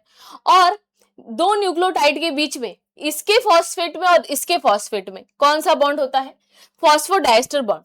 ठीक है, तो जो ये 5 कार्बन पर शुगर है, तो यहाँ पर जब फॉस्फेट जुड़ जाता है तो पोलैरिटी 5' हो जाती है। सेम यहाँ पर 3' एंड पर यहाँ पर अगर फॉस्फेट जुड़ता है तो उसके आगे कुछ भी नहीं जुड़ता, तो ये 3' पोलैरिटी हो जाती है यहाँ पर। और इन दोनों के बीच में फॉस्फोडाइस्टर बॉन्ड होता है, किस पर, ये शुगर और ये शुगर। अब शुगर के पास क्या होता है बच्चों, अल्कोहल होता है, और इसके पास होता है एसिड। तो ये एक फॉस्फोएस्टर बॉन्ड, एक ये फॉस्फोएस्टर बॉन्ड, ये फॉस्फोडाइस्टर बॉन्ड बना लेता है। तो याद रखो Ag प्लस TC, याद रखो A प्लस G और G प्लस T। रेशो दिया था हमें 4 ग्राफ रूल ने कि A plus T plus G plus C is equal to 100 होता है, या A प्लस T ऐसे भी आप लिख सकते हो, A plus G is equal to T plus C, ये बराबर होता है। मतलब जितना आपका डीएनए, खुद ही समझो ना, अगर डीएनए की एक स्टैंड में ये है तो सामने वाले स्टैंड में भी क्या होना चाहिए, अगर मान के लो ये डीएनए की स्ट्रैंड है, अगर ये ए है तो सामने टी होना चाहिए, जी है तो सामने सी होना चाहिए, सी है तो सामने जी होना चाहिए। मतलब जितना ए और टी और जी और सी का रेशो अपने आप बराबर होना चाहिए। ठीक है, ये रेशो सेम होना चाहिए, हर इसको 4 ग्राफ रूल कहते हैं। ठीक है, और डीएनए कैसा होता है, बेटसन एंड क्रिक ने डीएनए डबल हेलिक्स स्ट्रक्चर को बना के दिया था। ये एंटी पैरेलल होता है। 5' जो मैंने अभी आपको बताया 3' और 3' से क्या होता है बच्चों, 5' होता है। थोड़ा यहाँ पर लर्न करने वाली चीज है, तो आपने यहाँ पर घबराना नहीं है। तो Watson and Crick propose DNA double helix structure, the 2 strand run anti parallel to each other. एक 5 to 3 जाएगी, एक 3 to 5 जाएगी। If one strand sequence is known the other भी हम प्रिडिक्ट कर सकते हैं। तो अगर ए के सामने टी है तो ध्यान से देखो, ये जनरली क्या होता है, इनका डायामीटर 20 एमस्ट्रॉन्ग होता है। कितना, 20 एमस्ट्रॉन्ग। और ये जो ऐसे घूमते हैं ना, ये 34 एमस्ट्रॉन्ग का होता है। और अगर मैं जानना चाहूं कि दो एटी और जीसी इनके बीच में कितना गैप होता है, तो वो 3.4 एमस्ट्रॉन्ग होता है। ये बात आप याद रखो। और लोकेशन ऑफ डीएनए, न्यूक्लियस में होता है, हेरिडिटी मटेरियल होता है। ठीक है, कहीं कहीं ये सिंगल स्टैंडर्ड भी होता है, जैसे कि वायरसेस में, तो इनके पास सिंगल स्टैंडर्ड भी होगा, जैसे बैक्टीरिया साई X174 में। सर्वल बैक्टीरिया, वायरसेस भी डीएनए भी कंटेंट करते हैं, आरएनए भी कंटेंट करते हैं। और जनरली जेनेटिक मटेरियल मतलब जी sum of all gene is called genetic material, sum of all gene. ठीक है, तो ये हमारा जेनेटिक मटेरियल है। राइबोसोम, उसके बंदे में आरएनए, तो हेरिडिटी मटेरियल सिर्फ वायरसेस में होता है, क्योंकि आरएनए बहुत, आप सोचोगे ma'am RNA, ribose nucleic acid तो है, सब सेम है, खाली यूरासिल और राइबोस ग्रुप में राइबोस का फर्क होता है, वहां पे डीऑक्सी राइबोस है। क्या ही फर्क है मैं आपको बताती हूँ। जैसे ये आपका शुगर है, ये आपका शुगर है, ये आपका डीऑक्सी राइबोस है। क्या है बच्चा, डीऑक्सी राइबोस। तो यहाँ पर सेकेंड डैश पर ना सिर्फ यहाँ पर क्या रहता है H, सेम यहाँ पर भी बच्चों यहाँ पर OH रहता है। तो जब हम ऑक्सीजन को हटा देते हैं तो डी हटाना ऑक्सीजन को, और यहाँ पर ये क्या है राइबो शुगर। बेटा इस O की वजह से ये इलेक्ट्रोनेगेटिविटी इतनी बढ़ जाती है कि जो आपका आरएनए है वो बहुत ज्यादा कैसा हो जाता है, गंदा हो जाता है, ची ची ची, है ना। तो consist of a single polynucleotide strand, और ये एक ही स्ट्रैंड का होता है, अनस्टेबल होता है। और आरएनए एडेनिन और गुआनिन और टी के बदले बस यहाँ पर यू रहेगा, थायमिन रिप्लेस बाय। और याद रखो टी भी ज्यादा स्टेबल है यू से, तापी मैम ज्यादा स्टेबल है किसी यू से, याद रखो T. Adenine guanine cytosine uracil ratio यहाँ पे शिफ्ट हो जाता है, यहाँ पे चारगाफ रूल नहीं लगता, यहाँ पर A plus T is equal to बटे G plus C is equal to 1, ऐसा कुछ होता नहीं है, ठीक है। जितना A होगा उतना T। आरएनए फोल्डिंग, आरएनए कभी कभी खुद पर ही फोल्ड हो जाते हैं। मान के लो अगर सामने कॉम्प्लीमेंट्री कुछ आ गया, जैसे A के सामने U आ गया, G के सामने क्या आ गया, जी के सामने सी आ गया, तो ये बॉन्ड बना लेंगे, तो कभी कभी ये फोल्ड कर लेते हैं। RNA strand fold on themselves due to the interchain complementary base pairing, this folding increase stability of RNA molecule. तो कभी कभी ये लोग क्या बना लेते हैं, फोल्ड बना लेते हैं। और कभी कभी डबल स्ट्रैंडेड आरएनए वायरस भी हमें कभी कभी देखने को मिलते हैं, जैसे कि रेट्रोवायरस, वुंड ट्यूमर वायरस में। Messenger RNA also called messenger RNA, ये आपने 10th में पढ़ा होगा। मैसेंजर आरएनए यानी मैसेज कॉपी करते हैं। तो डीएनए के पास कोड है किसके, एटीजीसी के, ये भी कोड कर लेगा, बस ये टी की जगह यू लगाएगा, ये कॉपी कर लेता है और इससे प्रोटीन बनवा लेता है ना। तो इसका काम है कोड को कॉपी करना। लीनियर पॉलीन्यूक्लियोटाइड चेन है, एमआरएनए 3% है और सर्वल मिलियन तक होता है ये, ठीक है। Several molecular weight is several million. इसके बाद फंक्शन क्या है, ये इंफॉर्मेशन कैरी करता है डीएनए से एंड फिर प्रोटीन बनवा लेगा, और ये भी 5' to 3' होता है। और एमआरएनए में जो सेगमेंट प्रोटीन बनाती हैं उनको हम क्या बोलते हैं, सिस्ट्रॉन बोलते हैं। फिर ribosomal RNA due to interchain complementary pairing RNA molecule coiled. अब राइबोसोम कुछ ऐसा होता है बर्गर का शेप का, ठीक है। इसको किसने ढूंढा था, कुरलैंड भाई ने। ये सब सीटी में आएगा बच्चों। 80 to 90% सेलुलर आरएनए हमारा राइबोसोम होता है, ठीक है। 50 to 60% राइबोसोम को बनाने वाला ये आरएनए ही होता है। और RNA synthesize in the nucleus, आपको न्यूक्लियस में एक जगह मिलती है न्यूक्लियोलस, वहीं पर ये बनता है। उसके बाद ट्रांसफर आरएनए, काम ये इसका ट्रांसफर करना। ये यहाँ पर देखो, ये पूरा इसका मॉलिक्यूल है, यहाँ पर नहीं अमाइनो एसिड को रखता है 3' पर, ये इसकी 5' है।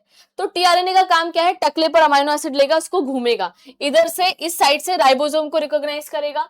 ये इसकी डीएचयू लूप है, ये अमाइनो एसिड को रिकॉग्नाइज कर रहा है, वहां पे राइबोसोम को रिकॉग्नाइज कर रहा है। यहाँ पर ये राइबोसोम को रिकॉग्नाइज करेगा, फिर टकले पे बैठा लेगा। एंटीकोडॉन लूप एमआरएनए पे जो भी होगा, जैसे अगर एमआरएनए में AUG है तो यहाँ पे क्या होना चाहिए, UAC। इस तरीके से ये इसको ढूंढता है। फिर कार्बोहाइड्रेट हम चालू कर रहे हैं। तो कार्बोहाइड्रेट 3 चीज से बना है, कार्बन, हाइड्रोजन और ऑक्सीजन। कार्बोहाइड्रेट मॉलिक्यूल ये 3 ही एलिमेंट से बने। कार्बोहाइड्रेट का मतलब हाइड्रेट्स ऑफ कार्बन भी होता है, पर अब जो इसकी नई डेफिनेशन है वो पॉलीहाइड्रोक्सी कीटोन और पॉलीहाइड्रोक्सी एल्डोज है, इसको हम सैकराइड बोलेंगे, ठीक है। तो जनरली यही फॉर्मूला होता है। जैसे मान के लो C6H12, मैंने खाली N का नंबर 6 रखा है, C6H12O6, हो गया खत्म। तो कार्बोहाइड्रेट का रेशो क्या होता है, हाइड्रोजन ऑक्सीजन हमेशा 2:1 में होता है, which is same as it is water. General formula आपका ये होता है। Carbohydrate can be broken down to release energy, तो इससे हम एनर्जी भी रिलीज कर सकते हैं based on the number of sugar. Monosaccharide मतलब 1 शुगर, डाइसैकेराइड मतलब 2 शुगर, पॉलीसैकेराइड मतलब 3 शुगर, सॉरी ये 2 शुगर, ये 1 शुगर। पॉलीसैकेराइड आपकी 10 से भी ज्यादा। एक ऑलिगो होता है वो 3 से 10 के बीच में होता है। तो देखो मोनोसैकेराइड क्या होते हैं, सिंपल होते हैं, सिंपलेस्ट शुगर है, क्रिस्टलाइन नेचर का है, स्वीट टेस्ट है, वाटर सॉल्युबल है, can not be hydrolyse further, इसको आप फर्दर हाइड्रोलाइज तोड़ नहीं सकते, एक ही यूनिट को क्या ही तोड़ोगे, ठीक है। स्वीट रहेगा क्रिस्टलाइन से। बिल्डिंग ब्लॉक्स ऑफ कार्बोहाइड्रेट है, ये इसका क्या है बेटा, जनरल फॉर्मूला है। तो ट्रायोस, टेट्रोस, पेंटोस, हेक्सोस, हेप्टोस, ये इसके क्या है बच्चों, एग्जाम्पल है, ठीक है। और शुगर एल्डोस, पॉलीहाइड्रोक्सी एल्डोस और पॉलीहाइड्रोक्सी कीटोन होते हैं। तो जो एल्डिहाइड का ग्रुप होता है वो क्या होता है, ग्लूकोज और जाइलोस। कीटोस का ग्रुप कौन है, RF, राइबोलोज और फ्रुक्टोस। तो इनके पास कीटोन ग्रुप होगा, इनके पास एल्डिहाइड ग्रुप होगा। पूरी याद करने वाली चीज है, ठीक है। अब ध्यान दो, शुगर ब्लड में 90 mg पर 100 ml हमें शुगर मिलता है, ज्यादा नहीं होना चाहिए, डायबिटीज हो जाएगी। उसके बाद मोस्ट इंपॉर्टेंट फ्यूल है हमारी बॉडी का energy production, energy release during cellular respiration. तो ग्लूकोज को तोड़ के ही एटीपी मिलती है, और स्मॉल साइज के वाटर सॉल्युबल होते हैं और हमारे मेम्ब्रेन में भी चले जाते हैं। ओके, और वेरी सिमिलर टू ग्लूकोज, अब ये हमारा क्या हो गया, ग्लूकोज हो गया, ये हमारा ग्लूकोज हो गया। गैलेक्टोज क्या है, very similar to glucose, alpha और बीटा में भी मिलते हैं, ठीक है। अल्फा और बीटा में क्या, बस आप शुगर को देखो अच्छे से, और अगर देखो अगर उसका OH ऊपर है तो वो बीटा होगा, अगर उसका OH नीचे है तो वो क्या होता है बेटा, अल्फा होता है। तो जो आपका लैक्टोज है, तो कैसे याद रखोगे, याद रखो लव किससे हुआ, गलजी से, ठीक है। तो याद ना बोलो मैं गैलेक्टोज का यहाँ पे क्यों बता रहे हो, क्योंकि आगे जाके हमारे काम आएगा डाइसैकेराइड पढ़ने में। तो लैक्टोज किससे बना है, गैलेक्टोज प्लस ग्लूकोज से, ठीक है। लव हुआ गलजी से, तो ये जस्ट ट्रिक है। जो लैक्टोज है किससे बना है, गैलेक्टोज प्लस ग्लूकोज से। Important point, glucose and galactose can not easily convert into each other, ये जो है इजी नहीं हो पाते metabolism. Galactose can not replace glucose in respiration, तो नहीं कर सकता है। उसके बाद फ्रुक्टोज, फ्रूट शुगर है ये। उसके बाद कीटोहेक्सोज होता है, 5 मेंबर रिंग होती है, 6 मेंबर नहीं होती इसकी रिंग, ठीक है। जो कीटोहेक्सोज है, उसके अलावा जो हमारा फ्रुक्टोज है वो फ्रूट शुगर है, वो इंपॉर्टेंट है। फ्रुक्टोज, और मान के लो हम डाइसैकेराइड पढ़ते हैं, ये सुक्रोज डाइसैकेराइड है, और यहाँ पर हम लिखते हैं GF, सुरेश की GF, तो कैसे याद रखोगे, सुक्रोज, सुक्रोज यहाँ पे मैं आपको डाइसैकेराइड भी पढ़ा रही हूँ, जब दो मोनोसैकेराइड साथ में जुड़ जाते हैं तो ग्लूकोज प्लस फ्रुक्टोज भी आपका बन जाता है, यस।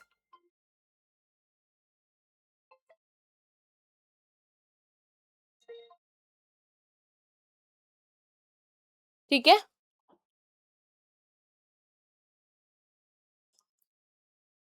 चलो। तो सुरेश क्या है, गर्लफ्रेंड है, सुक्रोज ग्लूकोज प्लस फ्रुक्टोज है, तो फ्रूट शुगर है, फ्रुक्टोज प्लस ग्लूकोज सुक्रोज होता है, सुक्रोज हमारा डाइसैकेराइड है, ठीक है। डाइसैकेराइड मतलब जो दो लोगों को जोड़ के बना है, और दो शुगर के बीच में कौन सा बॉन्ड होता है बेटा, ग्लाइकोसाइडिक बॉन्ड होता है। क्या होता है बच्चों, ग्लाइकोसाइडिक बॉन्ड होता है। तो form by 2 monosaccharide, join 2 monosaccharide, है ना। और कंडेंसेशन होता है, जोड़ना होता है, वाटर मॉलिक्यूल रिलीज होगा और ग्लाइकोसिडिक बॉन्ड होगा, एनर्जी रिक्वायर्ड होती है। तो सुक्रोज, तो ये क्या है, सुरेश, सुरेश की क्या थी बेटा, गर्लफ्रेंड। तो ग्लूकोज और फ्रुक्टोज नॉन रिड्यूसिंग शुगर है, कोई रिड्यूस नहीं कर सकता, और नो फ्री एल्डिहाइड और कीटोन ग्रुप, कोई इसको कुछ नहीं कर सकता। लैक्टोज, लव किससे हुआ, गलजी से हुआ, तो कैसे याद रखोगे, lactose galactose plus glucose, reducing sugar है, lactose structure made of beta galactose and glucose.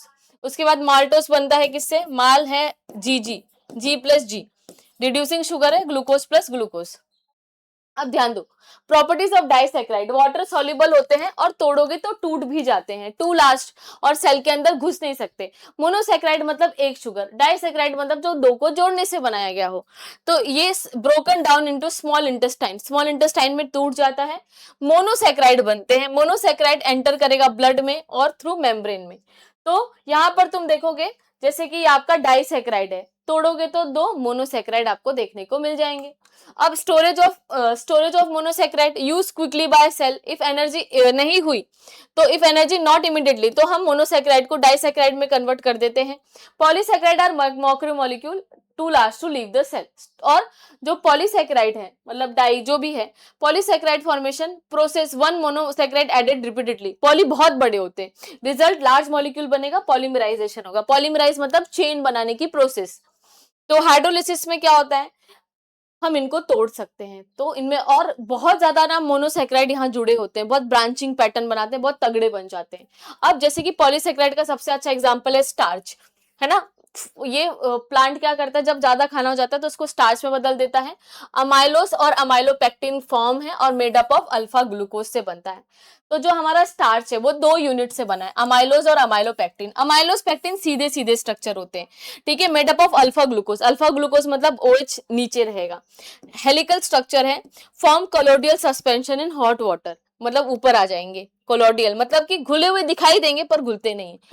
और जो अमाइलोस्पेक्टिन है, अगर ये सीधा है ना तो ये ब्रांच है, ये ब्रांच है।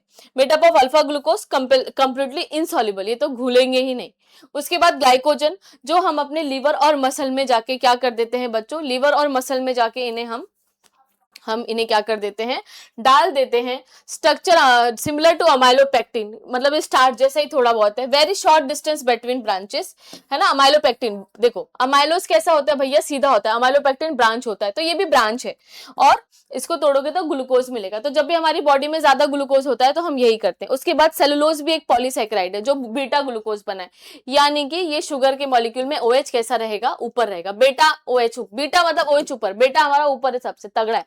स्ट्रेट शेप है, अरेंजमेंट ऑफ ग्लूकोज यूनिट एकदम स्ट्रेट होगी। सेल वॉल बनाएगा much tougher than cell membrane, cellulose plant की सेल वॉल होता है। तो इसकी क्या ही है, एनर्जी सोर्स है, ATP भी बनेगी, तोड़ सकते हैं। लैक्टोज मिल्क में हमारे लिए बहुत जरूरी है ना, बेबीज के लिए। और सेल मेम्ब्रेन बना रहा है और स्टोर फूड कर रहा है एज अ स्टार्च और ग्लाइकोजन। उसके बाद कार्बोहाइड्रेट में कौन सा बॉन्ड होता है, ग्लाइकोसिटिक बॉन्ड, ऑर्गेनिक कंपाउंड है ना। ये रेशो में आपको, और ओलिगोसैकेराइड में आपको पढ़ा चुकी हूँ, 3 से 10 होते हैं। और पॉलीसैकेराइड का भी हम ये पढ़ चुके हैं। तो स्टार्च रिजर्व फूड है, सेलुलोज सेल वॉल है, ग्लाइकोजन भी रिजर्व फूड है। काइटिन फंगस का या इंसेक्ट का एक्सोस्केलेटन होता है। और मोनोमर्स के एग्जांपल कौन है, GFG, कैसे याद रखोगे, GFG, ठीक है। डाइमर्स का क्या है, डाइसैकेराइड क्या होते हैं, SLM करके याद कर लेना, सलाम करके SLM। और यहाँ पे स्टार्च ग्लाइकोजन सेलुलोज तो याद ही होता है, ठीक है। इसके बाद लास्ट हमारा लिपिड चालू हो रहा है। लिपिड क्या होता है बेटा, hydrophobic substance with a greasy consistency. The term is broadly used to fatty acid and their derivative. तो जनरली जो लिपिड होता है ना, वो 2 चीजों से बनता है, याद रखो। जैसे कि मैंने आपको प्रोटीन बोला तो आप बोलोगे यस मैम अमाइनो एसिड की चेन है, मेरे बाल हैं। तो मैं बोलूंगी DNA, तो आप बोलोगे मैम 12th में ना बनाना से DNA निकालते हैं, DNA भी हमें पता है। मैम कार्बोहाइड्रेट मीठा मीठा होता है, लिपिड तेल होता है, फैटी एसिड प्लस ग्लिसरॉल, ठीक है। Soluble in organic solvent, the term है ना, fatty acid, they contain carbon hydrogen oxygen in the chain. Hydrogen to oxygen ratio 2:1 हमारा यहाँ देखने को मिलता है, यहाँ पर भी, ठीक है। ग्रेटर देन मिलेगा, hydrogen to oxygen ratio is lipid is greater than 2:1। Okay. तो फैटी एसिड और ऑर्गेनिक एसिड है, और ये पानी में तो घुलते ही नहीं है। और hydrocarbon chain ending with the carboxylic group. अगर मान के लो सैचुरेटेड फैटी एसिड है, मतलब कोई भी डबल बॉन्ड नहीं मिलेगा, ये एनिमल और प्लांट फैट में मिलता है। पाल्मिटिक एसिड मैं कैसे याद रखती हूँ, पालसर बहुत ही स्ट्रिक्ट है, तो पाल्मिटिक एसिड स्ट्रिक्ट का एग्जाम्पल हो जाएगा। अनसैचुरेटेड फैटी एसिड मतलब डबल बॉन्ड है, कंटेन 1 और मोर डबल बॉन्ड, एग्जाम्पल ऑलिक और लिनोलिक, है ना। और ऑली करके कुछ तो कार्टून था ना कॉकरोचेस में तो ऑलिक और linoleic, liquid at room temperature called oils. उसके बाद लिपिड कैसे होते हैं, simple, ester of fatty acid with alcohol, fat और वैक्सेस है। कंपाउंड लिपिड क्या है, ester of fatty acid with additional group, phospholipid और ग्लाइकोलिपिड है, phosphate plus lipid, glucose plus lipid. Simple lipid क्या है, फैट और आपका वैक्स है, सिंपल। कंपाउंड मतलब उसमें कुछ और भी है, फॉस्फेट और ग्लाइको। डिराइव मतलब जिसको हमने कुछ बनाया गया है, जैसे कि स्टेरॉल, ओके। और फैटी एसिड प्लस ग्लूकोज हमारा लिपिड होता है। जोड़ते जाओगे, एक ग्लिसरॉल में 3 फैसेट एसिड जोड़ोगे तो उसको ट्राइग्लिसराइड बोलोगे। तो फैट और ester fatty acid with glycerol, unsaturated fat are liquid at room temperature, liquid रहते हैं, this are called oils. Unsaturated fatty acid can be hydrogenated to solid fat, जैसे वनस्पति घी थोड़ी सॉलिड हो जाती है ना। फिर कोर रोल, हाई, इनकी कैलोरी वैल्यू बहुत हाई होती है, खाओगे ऐसा लगेगा ना तेल समोसा, अरे पेट भर गया, है ना। तो प्लांट्स में ये स्टोर रहते हैं, एंडोस्पर्म, है ना, नरिश करते हैं सीड को, और अपने एडिपोज टिश्यू में रहेंगे, फैट में, ठीक है, फैट में रहेंगे, okay.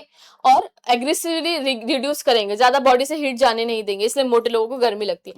Fat around internal organ, तो उनको कुशन जैसा बिहेव करवाते हैं, इसका मतलब ये नहीं मोटा होना है। तो structure of property, Easter of fatty acid chain, solid at room temperature और जल्दी हाइड्रोलाइज नहीं होते।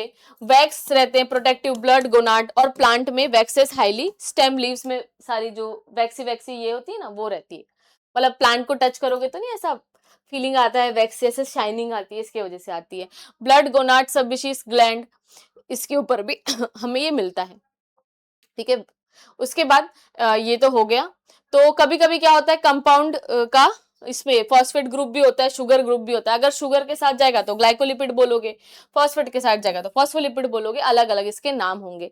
फॉस्फोलिपिड क्या होता है, देखो जो हमारी सेल की मेम्ब्रेन होती है, ये हमारी सेल है, उस ये जो सेल की मेम्ब्रेन को जूम करो तो कुछ ये दिखेगी। तो इस पे पोलार हेड होता है, hydrophilic polar group containing a phosphate and nitrogen group. तो कैसा बनेगा, फॉस्फेट और ये ग्रुप बनेगा। Non polar tail hydrophobic non polar group fatty hydro ये acid. Function phospholipid from the cell membrane creating a lipid bilayer in aqueous medium. ठीक है, तो ये जैसे ही आएंगे तो ये जो नॉन पोलार टेल है हाइड्रोफोबिक, ये हाइड्रोफिलिक है, तो जैसे ही पानी मिलेगा तो ये ऐसा ग्रुप बना लेगा। और लेसिथिन स्पेसिफिक नाइट्रोजन कंपाउंड होता है, लेसिथिन याद रखो, उसमें नाइट्रोजन ग्रुप होता है। तो ये टकले का हाइड्रोफिलिक है, पानी लविंग है, ये पानी हेटिंग है, तो ये ऐसा पूरा डबल लेयर स्ट्रक्चर बना लेता है। ठीक है, और also clinically called cerebroside, glycerol fatty acid, ये सब दिखता है। बायोलॉजिकल लोकेशन इनकी कहां पर होती है, large amount derive brain while white matter violin sheath में। ग्लिसरॉल फैटी एसिड हमारे ब्रेन में बहुत लिपिड होते हैं, हमारे जो न्यूरॉन के ऊपर बहुत होते हैं, और बहुत glycerol fatty acid simple sugar nitrogen base structural composition में बदलते रहते हैं। और सेकेंडरी मेटाबोलाइट लास्ट टॉपिक पढ़ने जा रहे हैं, और highly specialised non essential organic molecule. Secondary metabolite मतलब ऐसे जो प्लांट से हमें मिल रहे हैं, हमें जिंदा रहने के लिए नहीं चाहिए, जिंदा रहने के लिए प्राइमरी मेटाबोलाइट चाहिए। सेकेंडरी मतलब इनका कुछ तो कुछ काम रहेगा, बट इतना नहीं कि जिंदा रहने के लिए चाहिए। तो स्मॉल ऑर्गेनिक है ग्रोथ डेवलपमेंट और रिप्रोडक्शन के लिए चाहिए होता है। बैक्टीरिया मशरूम बनाते हैं। जैसे कि केमिकल मॉलिक्यूल रिंग्स और शुगर, केमिकल नाइट्रोजन कंटेनिंग और केमिकल होंगे सॉल्युबिलिटी इन सॉल्वेंट और पाथवेज में बनते हैं, टैनिन वेनिन। ठीक है, तो जैसे कि विन ब्लास्टिन नाम का एक हमें कंपाउंड मिलता है प्लांट से, तो ये जो हमें विन ब्लास्टिन मिलता है बच्चों, वो कैंसर के लिए होता है। Widely distributed animal abundant nervous tissue, तो कोलेस्ट्रॉल, उसके बाद exit either in the form of, ये तो लिपिड का पार्ट इधर आ गया बेटा, सॉरी, यहाँ लिपिड का पार्ट यहाँ पे पढ़ा देती हूँ। यस, लिपिड का पार्ट आपको यहाँ पढ़ा देती हूँ, लिपिड की साइड आगे पीछे हो गई है। तो देखो डिराइव लिपिड मतलब लिपिड से कुछ तोड़ फाड़ के बनाया है मैंने। Sterol are the derived lipid containing a steroid nucleus and long hydrocarbon chain. Cholesterol मतलब कि हमने लिपिड से कुछ तो बनाया रिंग विंग लगा के। वाइडली डिस्ट्रीब्यूटेड है हमारी बॉडी में, either exist in two form cholesterol ester, और ये बहुत जरूरी है। ठीक है, स्टेरॉइड जो स्टेरॉइड होते हैं, हमारी जो कोलेस्ट्रॉल होता है वो बॉडी के लिए बहुत जरूरी है, क्योंकि वो सेक्स हार्मोन बनाता है, टेस्टोस्टेरोन, विटामिन डी और एडिनोकॉर्टिकॉइड्स। ठीक है, तो हमारे कोलेस्ट्रॉल काफी जरूरी है। कोलेस्ट्रॉल लिपिड से ही बना होता है, पर रिंग विंग है और स्ट्रक्चर्स यहाँ पे ऐड हो जाते हैं। उसके बाद देखो फोटो, ये जो बोटेनिकल रूल है, ये जो सेकेंडरी मेटाबोलाइट है वो ये केमिकल है जो हमें चाहिए। केमिकल स्ट्रक्चर के बेस पे, कॉम्पोजिशन के बेस पर, सॉल्युबिलिटी के बेस पर और बायोसिंथेटिक्स के बेस पर हम इसको डिराइव करते हैं। जैसे कि cholesterol not found in plant contain their own distinct sterol called इनके पास फाइटोस्टेरॉल होता है जो यम प्लांट होता है। ठीक है, डिसोरा नेचुरली ये बनाता है स्पेसिफिक कंपाउंड डाइजोस्टिन। यम है हम, is the harvested and utilize medicine to manufacture any fertility pill. Anti fertility pill हम यम प्लांट से बनाते हैं, यम है हम, ऐसा एक डायलॉग था। फिर टर्पिन होता है डिराइव फ्रॉम मेल्वेनिक एसिड, कार्बन और हाइड्रोजन का बना होता है, ये सब हमारे दवाइयों में इधर उधर काम आता है। Phenolic acid, benzene ring hydrogen, ये रहता है simple sugar. Nitrogen containing very diverse group, तो ये सारे स्ट्रक्चरल ग्रुप है। इकोनॉमिक इंपॉर्टेंट है इनकी।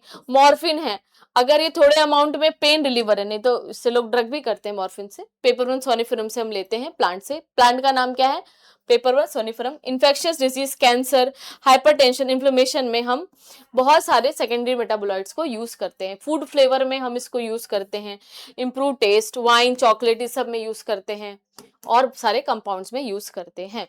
और प्लांट में contain nitrogen, provide characteristic flavour and aroma in cabbage, तो यहाँ पर भी होता है सेकेंडरी मेटाबोलाइट। और फूड प्रिजर्वेशन में भी बहुत सारे सेकेंडरी मेटाबोलाइट यूज होते हैं। यहाँ पर हमारा चैप्टर खत्म होता है। कैसा लगा कमेंट सेक्शन में जरूर बताना, और अच्छे से लाइक और कमेंट भर भर के बताना, तो और वीडियो जल्दी आपके लिए आ जाएंगे।